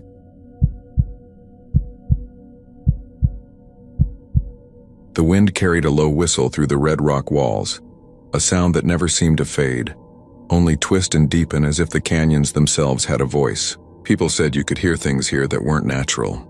Old ranchers whispered about the caprock at night, how it could turn sound inside out, play it back wrong, or throw it back in a voice that wasn't yours. Some called it superstition, the kind of tales told by men too long under the sun. But the first time I drove down to Quitake and stood under those cliffs with my boots crunching in the dirt, I knew the air held something heavier than just wind. The place pressed against you, slow and patient like a hand on your chest. I had taken a room in a small lodge at the edge of town. Quitake wasn't much more than a scatter of houses, a diner and a few stores clinging to the highway. But the canyon stretched behind it, a labyrinth of red stone and shadow. My purpose there was half work, half escape. I wrote about landscapes, places that carried stories in their bones, and the Caprock Canyons were said to hold more ghosts than any graveyard. I thought I could live quietly, write my pages, and walk the trails until the past stopped gnawing at me. But the first night in that room, I couldn't sleep. The wind scraped the siding, and each time I shut my eyes, I thought I heard something else buried in it, syllables pressed between the gusts. By dawn, I convinced myself it was exhaustion. On my second day, I hiked along the upper rim where the cliffs fell away into sheer drops. The silence was different up there, heavy like sound itself had weight. I decided to test the old stories. Standing near the edge, I cupped my hands and shouted a single word, my name. The echo came back in a broken rhythm, stretched and hollow, but at the end it bent, warped into a sound that didn't belong. I froze. It was still my name, but spoken like someone else's throat had formed it, lower cracked like a smoker's rasp. I laughed it off. Acoustics, tricks of stone. But it left a prickle in my spine that stayed for hours. That night I rode until past midnight. The wind carried again, stronger now, shaking the thin windows. Between the rattles I swore I heard my name whispered faint, as though called across a long field. I stood at the window, but there was only the black outline of mesquite and the darker swell of the canyon's edge. I didn't sleep. Each day I tried to rationalize it. Canyons twist sound. Echoes don't play fair. That's what the locals always said. But on the third day, when I hiked deeper into the gorge, the thing that answered me wasn't an echo at all. I shouted nothing this time, only breathed heavy with the weight of the walk when suddenly a voice rose from below the cliff wall. It wasn't mine, not even close. It was high-pitched, panicked, a woman's voice crying a single word, help. I spun, peered down into the gullies, but the floor lay empty, only red dirt and scattered brush. The word repeated, fainter but sharper this time, like a throat tearing itself raw. I backed away from the ledge, heart hammering, and nearly ran the trail back to town. At the diner, I asked the waitress if she'd heard about strange sounds out there. She gave me a long look, one that measured how serious I was. Then she leaned closer and said folks had gone missing in those canyons. Hikers, hunters, even a boy from town. Sometimes they came back, sometimes they didn't. But what most people never said aloud was this. The ones who came back swore they had followed voices they knew, into places where no one was. Some swore the canyon called them in the voices of their dead. She stopped talking after that, serving another table, leaving me to chew on her words like gristle I couldn't swallow. I told myself I wouldn't go back down, but that night the voice came again outside my window. Clear this time, too clear to be wind. It called my name, my own voice, perfectly repeated. Then silence. When I opened the door and stepped out, the gravel crunched under my boots and the dark spread like ink around the porch light. No one stood there. Only the line of the canyon in the distance, darker than the night sky. I went back inside, but I couldn't stop shaking. The next day I drove out of town, meaning to leave, but the highway stretched straight and empty, and something in my chest felt unfinished.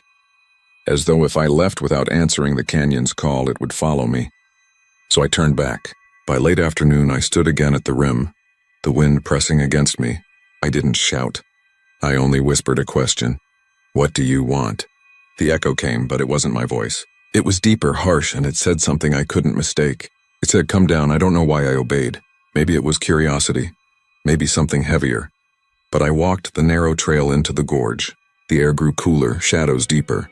The red walls loomed like teeth. And then the sound began again, my name whispered from ahead. I followed, each turn of the trail pulling me further from the rim. Soon I couldn't see the sky, only the walls closing tighter. The voice led me to a hollow where the rocks curved inward. At the center was nothing but a flat stone, worn smooth as if hands had polished it. I stood there listening, but no voice came. The silence pressed harder than the sound ever had. Then behind me, my own voice spoke. Not echoed, not delayed, but full and solid, standing just behind my shoulder. It said my name. I spun, but the hollow was empty. Again it spoke, closer now, in my own tones, the way I knew my mouth moved. I backed against the stone, heart pounding. And then it screamed. My own scream, raw and broken, tearing the canyon walls until the air vibrated. I clamped my hands over my ears, but the sound lived inside my skull. The stone behind me pulsed as if it had veins, and I knew if I stayed there I wouldn't leave. I ran, blind, scraping against rock, tearing my hands raw. The canyon seemed to twist itself, trails bending wrong. But somehow I clawed my way upward until the rim broke open and the sky poured back. By the time I reached my car, my throat burned, and when I tried to speak, no sound came out. Not a whisper, not a croak. My voice was gone. It has not returned. I left Kitak the next morning, though the road out felt heavier than it should have. At night, even far away, when I lie awake in strange motels, I hear the wind against the windows. Sometimes in the hush between gusts, I think I hear myself calling from far away, my voice alive in the canyons where I left it. And sometimes when the dark is deepest, I hear an answer come back, not mine, not anyone's, but something that learned my voice, wears it, and waits for me to return.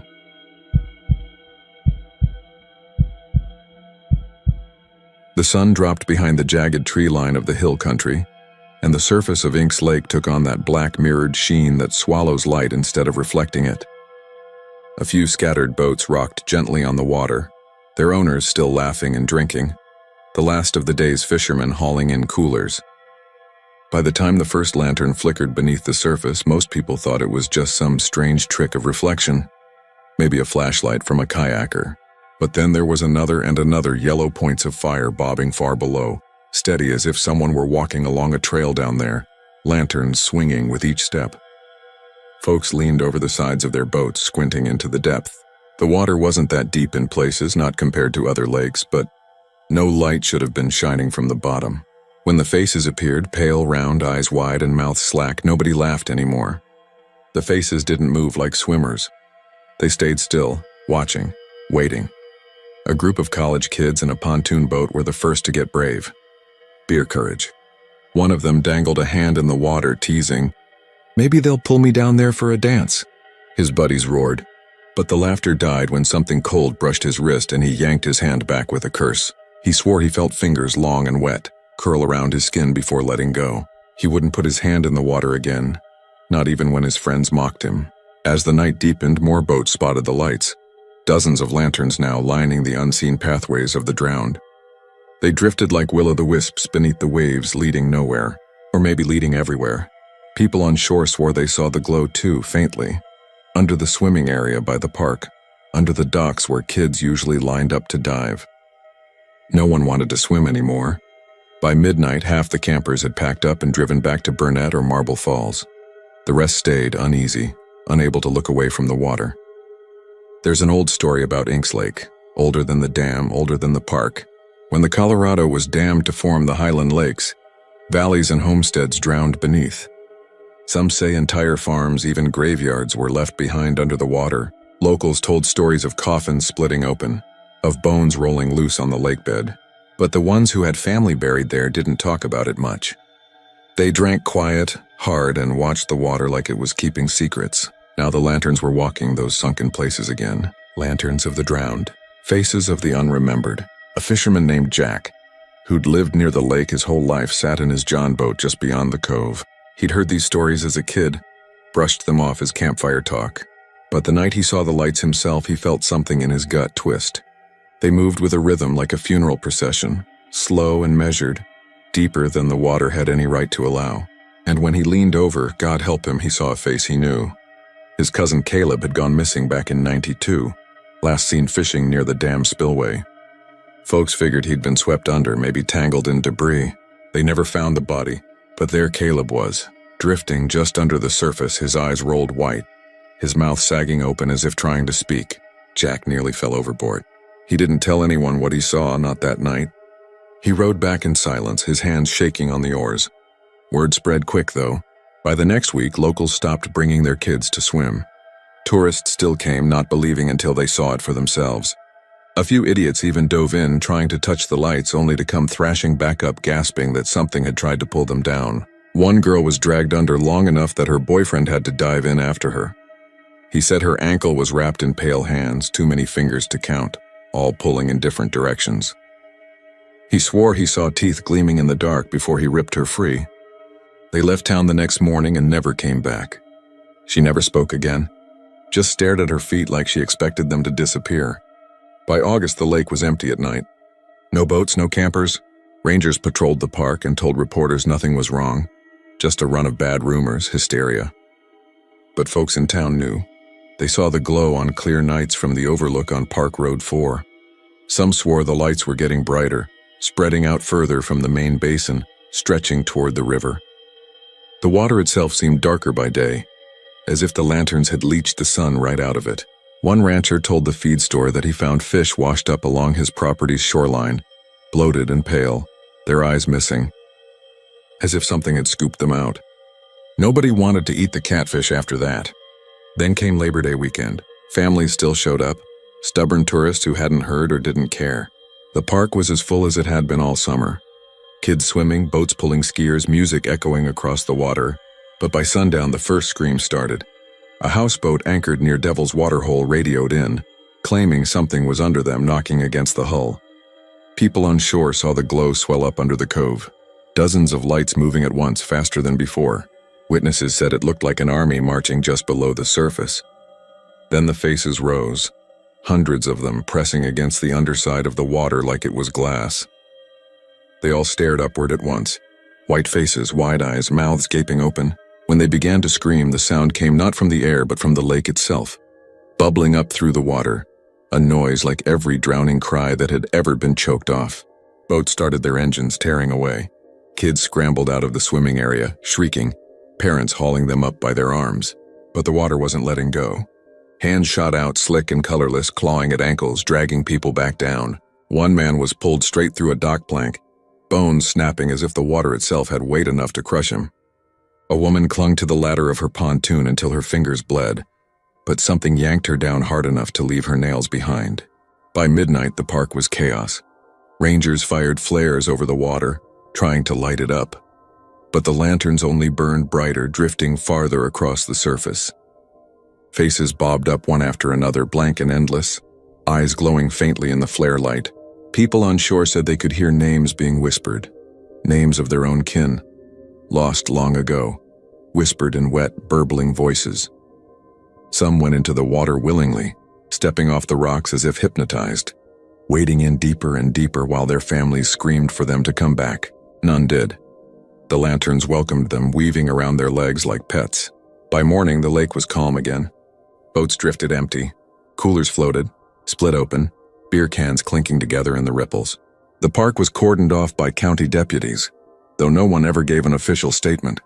The papers ran stories about drownings, boating accidents, careless holiday crowds. But those who'd been there that night never believed it. They knew the drowned had come back to claim more company, and the lantern still flickered under the surface, even in broad daylight now, as if the dead no longer cared about hiding. Some folks swore they'd seen the procession heading upriver, toward Lake Buchanan, toward towns farther on. The lights would spread. The faces would spread.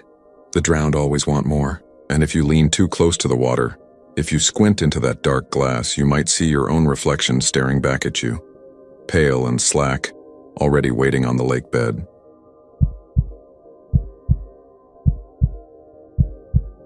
The first time the pile was found was by a pair of kids who had been fishing along the backwater of Big Creek. The sun had been dropping low. The park rangers were just about to make their evening sweep, and the boys came running out of the trees pale and stammering about something unnatural. They hadn't seen a gator, they insisted. They hadn't seen a snake. What they had seen, neatly arranged on a patch of mud beneath a cypress, was a pyramid of bones. White, clean, still wet with threads of sinew and steam rising in the chill dusk. The pile was stacked carefully like blocks, each piece balanced on the other with the steadiness of a craftsman's hand. Deer bones, mostly ribs and legs. The skull perched on top like a crown, and not a single track in the mud around it. Not a drag mark, not even the small puncture print of a raccoon or bird. The bones had been warm to the touch. Always warm, they said. Always fresh. Always arranged. The ranger on duty that night shrugged it off. Poachers, kids exaggerating. Coyotes sometimes strip a carcass quick, leave bones scattered. But scattered wasn't the word. These bones had been arranged with care, and when the ranger walked back with the boys, he found nothing but damp earth and the sound of frogs. The pile was gone. The boys swore they hadn't lied. Their father swore too, shaking his head and muttering about how the park was never the same after dark, how the air itself seemed thicker out there by the Brazos. The second pile appeared a week later, this time near the screened shelters where families barbecued. A father had gone to dump charcoal in the designated pit and found the stack waiting like a gift. Deer again. Bones as clean as if they'd been boiled, yet slick with heat, steam curling up like smoke. The sheriff came out, took photographs, but no prints, no tracks, no blood trails. He ordered the bones buried, muttered about pranksters, but when his deputy went out the next morning to double-check, another pile sat on top of the grave, freshly stacked, bones different from before, still steaming. That was when the story spread like a spark in dry brush. Campers whispered about a presence walking the woods, something that didn't need trails or tracks, something that knew how to take the living apart without a sound. The rangers increased patrols, though none wanted to admit their own unease. Men who had grown up on the Brazos bottomland, who had wrestled gators, who had shot wild hogs and seen them tear men open with tusks, found themselves quickening their step after sunset. A few quit without explanation. One ranger, an old-timer named Warren, told the sheriff point blank that he wouldn't stay another season. "It's like the woods are breathing," he said. "Breathing and watching. And them piles, they're like signposts. They're not just bones. They're warnings." By midsummer, the piles were being found twice a week, sometimes more. Always deer, always clean arranged. Some campers swore they saw figures at night among the palmettos, tall and thin, moving in jerks like a film missing frames. Others told of hearing a rattling in the brush, not like snakes, but like bones clinking together. Families stopped camping overnight. The park's reputation soured, but still the piles came. One September, 2 teenagers went missing. They had hiked out to the bayou flats after dark, flashlights bobbing like fireflies, and never returned. Their tent still stood, food untouched, sleeping bags zipped and empty. The only sign was a pyramid of bones arranged between the tent flaps, still warm when their parents found it. Not deer this time, smaller, human. The size of arms and legs that hadn't finished growing. Rangers denied it, said coyotes, said hogs, but the mothers who screamed into the night knew otherwise, and word spread further. Brazos Bend wasn't just gators and swamp anymore. It was cursed ground, a place where something fed. The sheriff closed the case quietly. No charges, no suspects. Rumors whispered that he himself found another pile at his deer lease 40 miles away. Bones stacked high like a cairn, the skull grinning toward his blind. He stopped hunting after that, stopped patrolling the park. Retired early, took to drinking alone. When pressed, he only said, "They follow the river. They don't stop." The state considered closing the park, but money and politics kept it open. Hikers still came, though fewer now. Fishermen along the Brazos cast their lines but kept their heads low. The piles appeared less often, though never gone entirely. like the woods had grown patient, like it was waiting. One winter evening, fog thick on the water, a group of college kids set camp near the observatory road. They joked about the bone pile legend, dared each other to walk into the trees. They laughed when one claimed to hear rattling bones in the brush. By morning, their tents were shredded, their fire pit cold, and all that was left in the clearing was a single great stack of bones taller than a man, arranged in perfect symmetry, steam rising from it though the air was freezing, no tracks in the mud, no footprints leading away, just bones, warm and waiting, whispering to those who came near. The rangers buried that one deep, though some say it wasn't deer at all, not hog, not even human, something else. Longer bones, thinner, hollow, and when they laid them in the ground, the earth trembled, as if something beneath shifted in its sleep. Today, if you walk the trails at Brazos Bend, you'll see gators on the banks, egrets lifting into the dusk, families snapping photos. It looks peaceful. It looks safe. But step off the trail after sunset. Walk where the cypress roots tangle and the fog sits heavy, and you might hear it. That faint rattling like dice in a cup. You might see steam curling in the air where no fire burns. And if you're unlucky, you might stumble on a pile. Neat as a child's toy block, still wet, still warm, waiting for someone to see it, to understand that the woods are hungry, and what it's stacking isn't just deer anymore, because gators aren't the only predators out there. And once you've seen the pile, once you've touched the bones and felt their heat, you belong to whatever built it, and it will find you again, whether in Brazos Bend or 50 miles down the river, whether in your bed or your backyard. It doesn't matter. You'll hear the clatter first, then see the bones stacked at your door, fresh, warm, arranged just for you.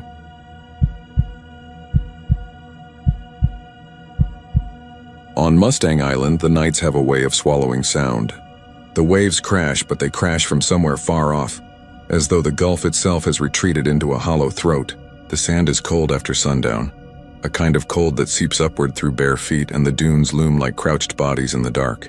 If you walk long enough with no flashlight, guided only by the thin silver wash of moonlight, you'll come upon things left behind. Beer cans buried in half-hearted pits, driftwood bones, the skeleton of a bonfire ring blackened and forgotten. And sometimes, if the tide has been right and the air thick enough, you'll come upon the old tent. It's always in a slightly different place, pitched alone where the beach thins into flat hardpan near the tide line. The fabric is ragged, gray in daylight but almost black at night, flapping on one side as though it's never been zipped properly. The poles are bent, one corner sagging inward. No campfire beside it, no cooler, no truck parked nearby. You'll know it isn't like other campers' setups the moment you lay eyes on it. The sand around it is clean, as though no one has stood there for hours, maybe days, except for the footprints that lead away from the entrance and go straight down the beach to the water. The prints are always fresh. What makes the skin crawl is that they stop at the tide line. They don't come back. People who know the island tell the story in hushed tones, more like a warning than a tale. Don't go in, they say. Keep walking. If you see the old tent, you pretend you didn't. But curiosity is a kind of sickness, and it gets into you out there, where the wind moans and the shadows ripple. One man named Ray, a Corpus Christi fisherman, found it in 2009. He went inside, maybe just to prove he wasn't scared, and he never came back from his night walk. His wife found his truck still parked at the access road with his tackle box in the back. They say the Coast Guard searched the surf for a week, but no body washed up. His footprints were still there the next day, leading into the water like someone had strolled calmly out into the Gulf and disappeared under the waves. Inside the tent, it isn't empty. There are always blankets wadded and bunched like someone just climbed out of them. They're warm if you touch them, though the air is cold enough to make your teeth ache. There's a smell too, damp canvas mixed with something metallic like wet coins. No lantern, no flashlight. Just that strange warmth holding in the fabric and the wind poking its fingers through the seams. The tent seems to breathe, not with sound, but with a pressure you feel in your chest, like you're standing too close to something alive. I saw it once myself. It was the summer of 2017, and I had been drinking with some friends near Access Road 2 until the crowd dwindled down to nothing. Around midnight, I decided to walk the shoreline alone. Just me and the dark and the pull of the surf. The moon was half full, sharp enough to carve edges into the water, and after maybe half a mile I saw the thing hunched against the sand. My first thought was that some poor family had left their tent behind, wind-beaten and collapsing. but then I noticed the entrance hanging open. My second thought was that a homeless man had set up there and might be asleep inside. But when I crouched down to peer in, the breath caught in my throat. The blankets were there. Brown wool that looked army surplus, and I swear I saw them rise just slightly, as if something beneath had shifted away a second earlier. I reached in without thinking and laid my hand flat. Warm. Not the kind of warm that lingers from daytime heat. This was body warmth, skin temperature. I jerked my hand back and felt the chill bite immediately into my palm. I remember whispering hello before I could stop myself, but the only reply was the wind flapping the canvas. Then I saw the footprints. They began in the sand right outside the flap, deep and recent, like someone barefoot and heavy had walked toward the Gulf not 5 minutes earlier. I followed them with my eyes until they ended in the foamy wash where the waves reached in. My gut told me to leave right then, to turn and keep walking, but I didn't. Something pulled me forward. I stepped into the tent. The air felt thicker inside, muffled, almost like being underwater. I crouched low, scanning the corners with my phone light, but there was nothing. No food, no pack, no shoes. Just those blankets and a stale heaviness that pressed into me. The longer I stayed, the more I realized the flapping at the entrance didn't match the wind outside. It beat with its own rhythm, faster, like breathing. I felt the sand under my knees shift subtly, grains rolling as though something beneath pressed upward against the tent floor. I shot upright, banging my head on the sagging pole, and stumbled out. The prints were still there, leading to the surf, and I swear for an instant I saw a figure standing waist-deep in the black water, facing the horizon. It didn't move. It didn't turn. The next wave broke and it was gone. I ran until my legs burned, until the beach access lights came into view. I told no one for weeks. When I finally did, my friend Luis looked at me dead serious and said, "You saw it. You don't talk about it. You don't ever go back." He told me the story about Ray and about a couple from San Antonio who vanished in 1998. Their 2 kids found crying near the dunes with no memory of what happened. The tent had been spotted that same night by another camper who swore he'd heard children laughing from inside. By dawn, the kids were found alone, the tent gone. Sometimes people claim the footprints are small, like a child's. Sometimes they're broad and dragging, as if someone limped. Always they end at the water. No one has ever seen them return. Locals will tell you Mustang Island eats people, same as it eats wrecks and spits bones up into the tide, but I think it's worse than that. The tent isn't just a marker, it's a mouth waiting. Whatever goes inside doesn't belong to the island anymore. It belongs to the water. Last year I drove down there on a whim, some half-drunk nostalgia pulling me to the sand after midnight. I parked by the dunes, cut the engine, and just listened. The waves were soft that night, the stars pinpricked bright. I didn't even mean to walk, but before I realized it, my feet had carried me down to the hard sand, moving south. I felt it before I saw it. The pressure in the chest, the sour metal smell, the sense that the air had thickened around me. Then the shape emerged from the dark, slumped and patient. The same ragged tent waiting. I didn't go closer. I turned before the flap could show me what waited inside. I forced my eyes away from the footprints that had already begun, fresh and clean in the sand.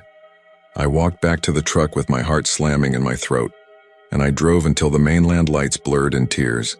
But I know the tent is still there, waiting for the next curious soul who won't be able to stop themselves. Someone will step inside, feel the blanket still warm, follow the footprints down to the water, and when the tide rolls back in, Mustang Island will keep them.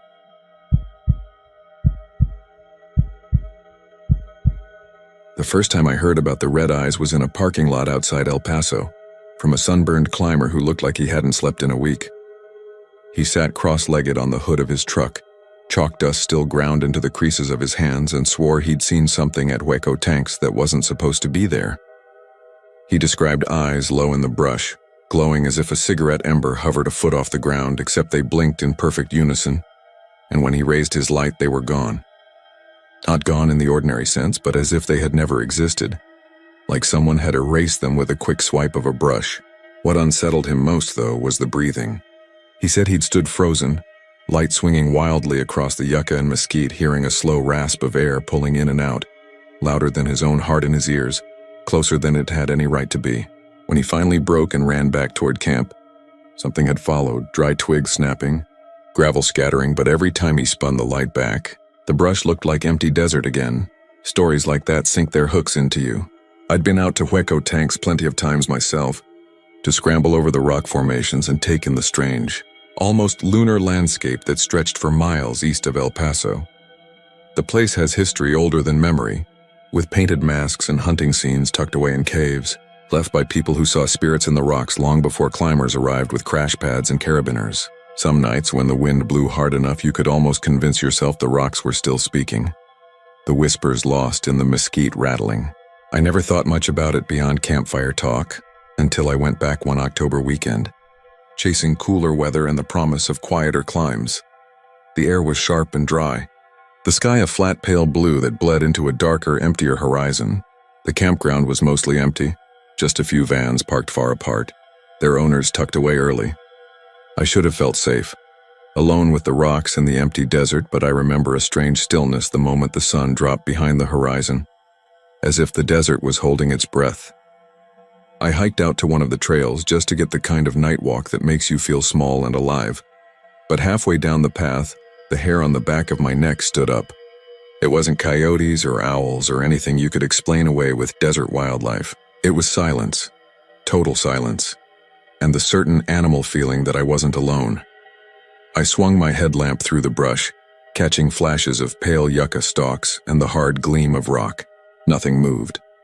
But when I killed the light, the dark pressed against my face like wet cloth, and that's when I saw them. Two red points hovering ahead of me on the trail, exactly where the beam of my headlamp should have reached.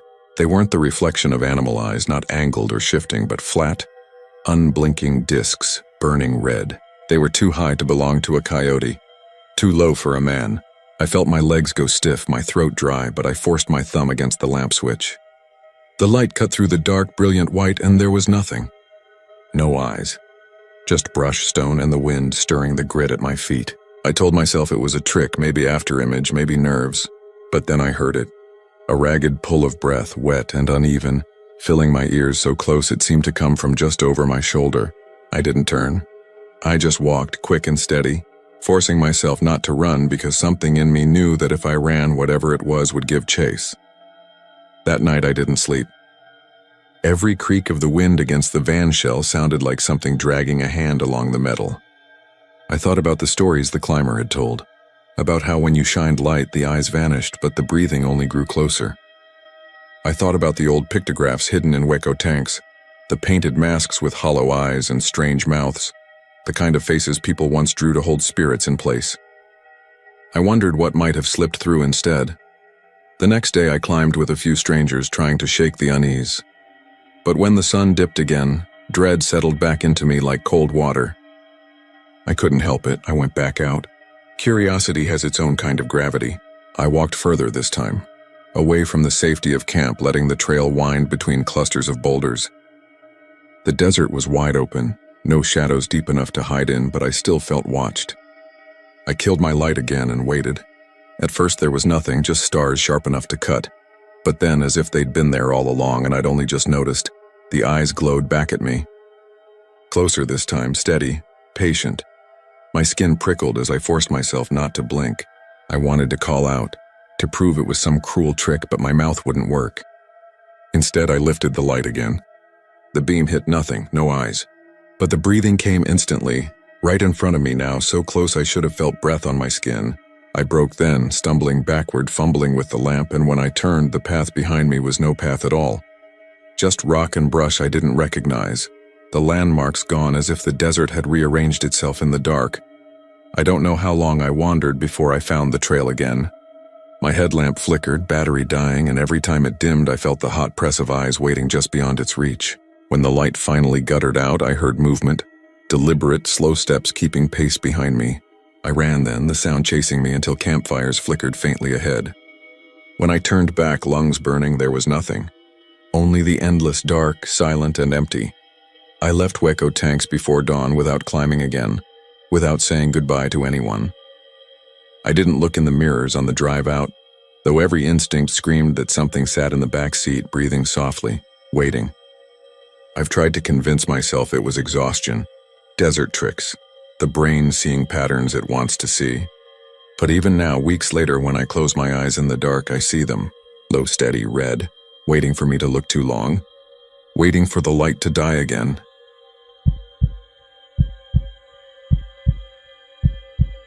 On the southern edge of Lake Whitney, when the summer air is thick with the smell of mesquite smoke and the cicadas drone in their endless chorus, families gather along the rocky banks to fish, to swim, to let their kids chase fireflies barefoot in the grass. They build their campfires from split cedar logs, flames crackling orange and gold against the dark curtain of water stretching out before them. Some of these families come back year after year, pitching their same canvas tents or parking their faded RVs in the same rutted spots, certain in the comfort of tradition. But there's one tradition out here they don't speak of openly, though everyone knows it whether they admit it or not. Every few years after the stars are bright and the fires burn low, someone strums a guitar in the dark beyond the circle of light. A man's voice, low and steady, sings a lullaby no one recognizes yet all feel in their bones. When the fire leaps higher than it should, flaring like a torch in a sudden gust, and then drops back into sullen coals, there is always one fewer camper sitting around the ring. It was late July when the Tanners came, a family of 5 from Fort Worth. Mark Tanner had rented a small motorboat, loaded his kids up with fishing poles and folding chairs, and brought them out to the lakeside campsite that had once belonged to his uncle.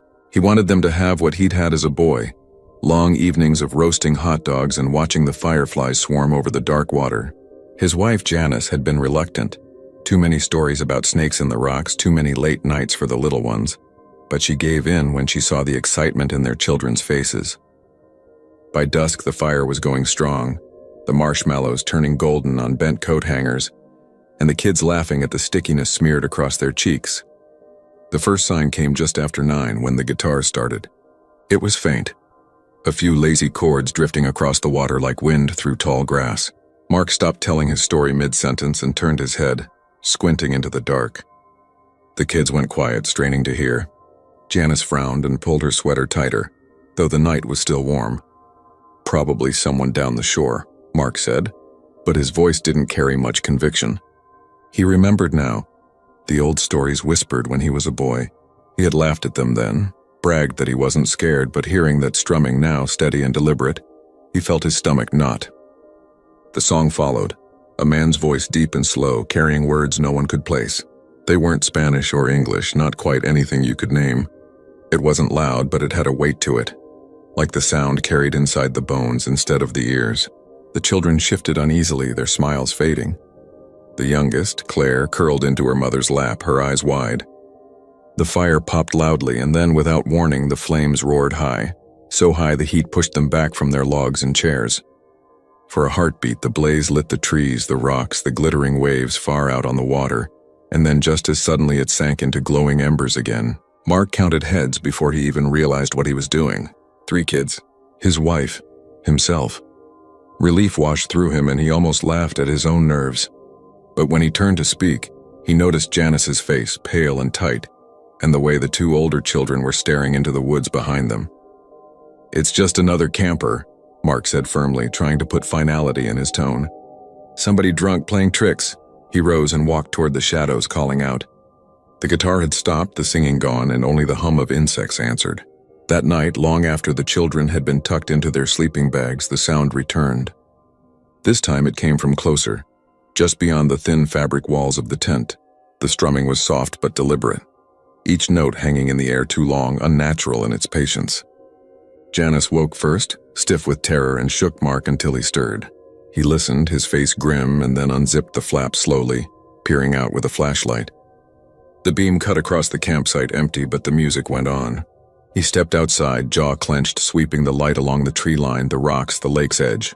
The fire pit was dead cold. The guitar paused as though it knew it was being watched, then started again from a different angle, behind the tent this time. Mark whipped the light around but saw only grass swaying.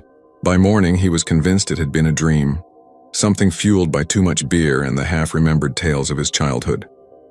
They packed up the boat, took the kids out fishing, and spent the day in the hot sun. By dusk, the stories were forgotten, until the fire lit again, until the song began. The flames leapt so suddenly that one of the children yelped and dropped their marshmallow into the dirt. And when Mark looked around this time, Claire was gone. Panic tore through the campsite. They shouted her name, ran in circles, searched the shoreline and the woods. Janice sobbed, her voice breaking as she screamed into the dark. Mark waded into the water waist deep, sure he'd see her there, sure she'd wandered off toward the glow of moonlight on the surface. But the lake was silent and black, the ripples sliding back toward the bank. The guitar had stopped again, leaving behind a silence more terrible than the song. When the sheriff came, they dragged the water for 3 days. They brought dogs, they combed the woods. They found nothing.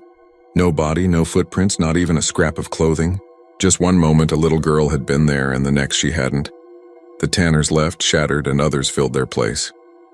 Because they always do. Families keep coming to Lake Whitney, to the same rocky shores and cedar groves, even though everyone knows what might happen. They laugh around the flames, they roast their marshmallows, and sometimes, if the night is still and the fire has burned low, they hear that strumming. That man's voice, steady and patient, older than any memory, singing words that do not belong to this place.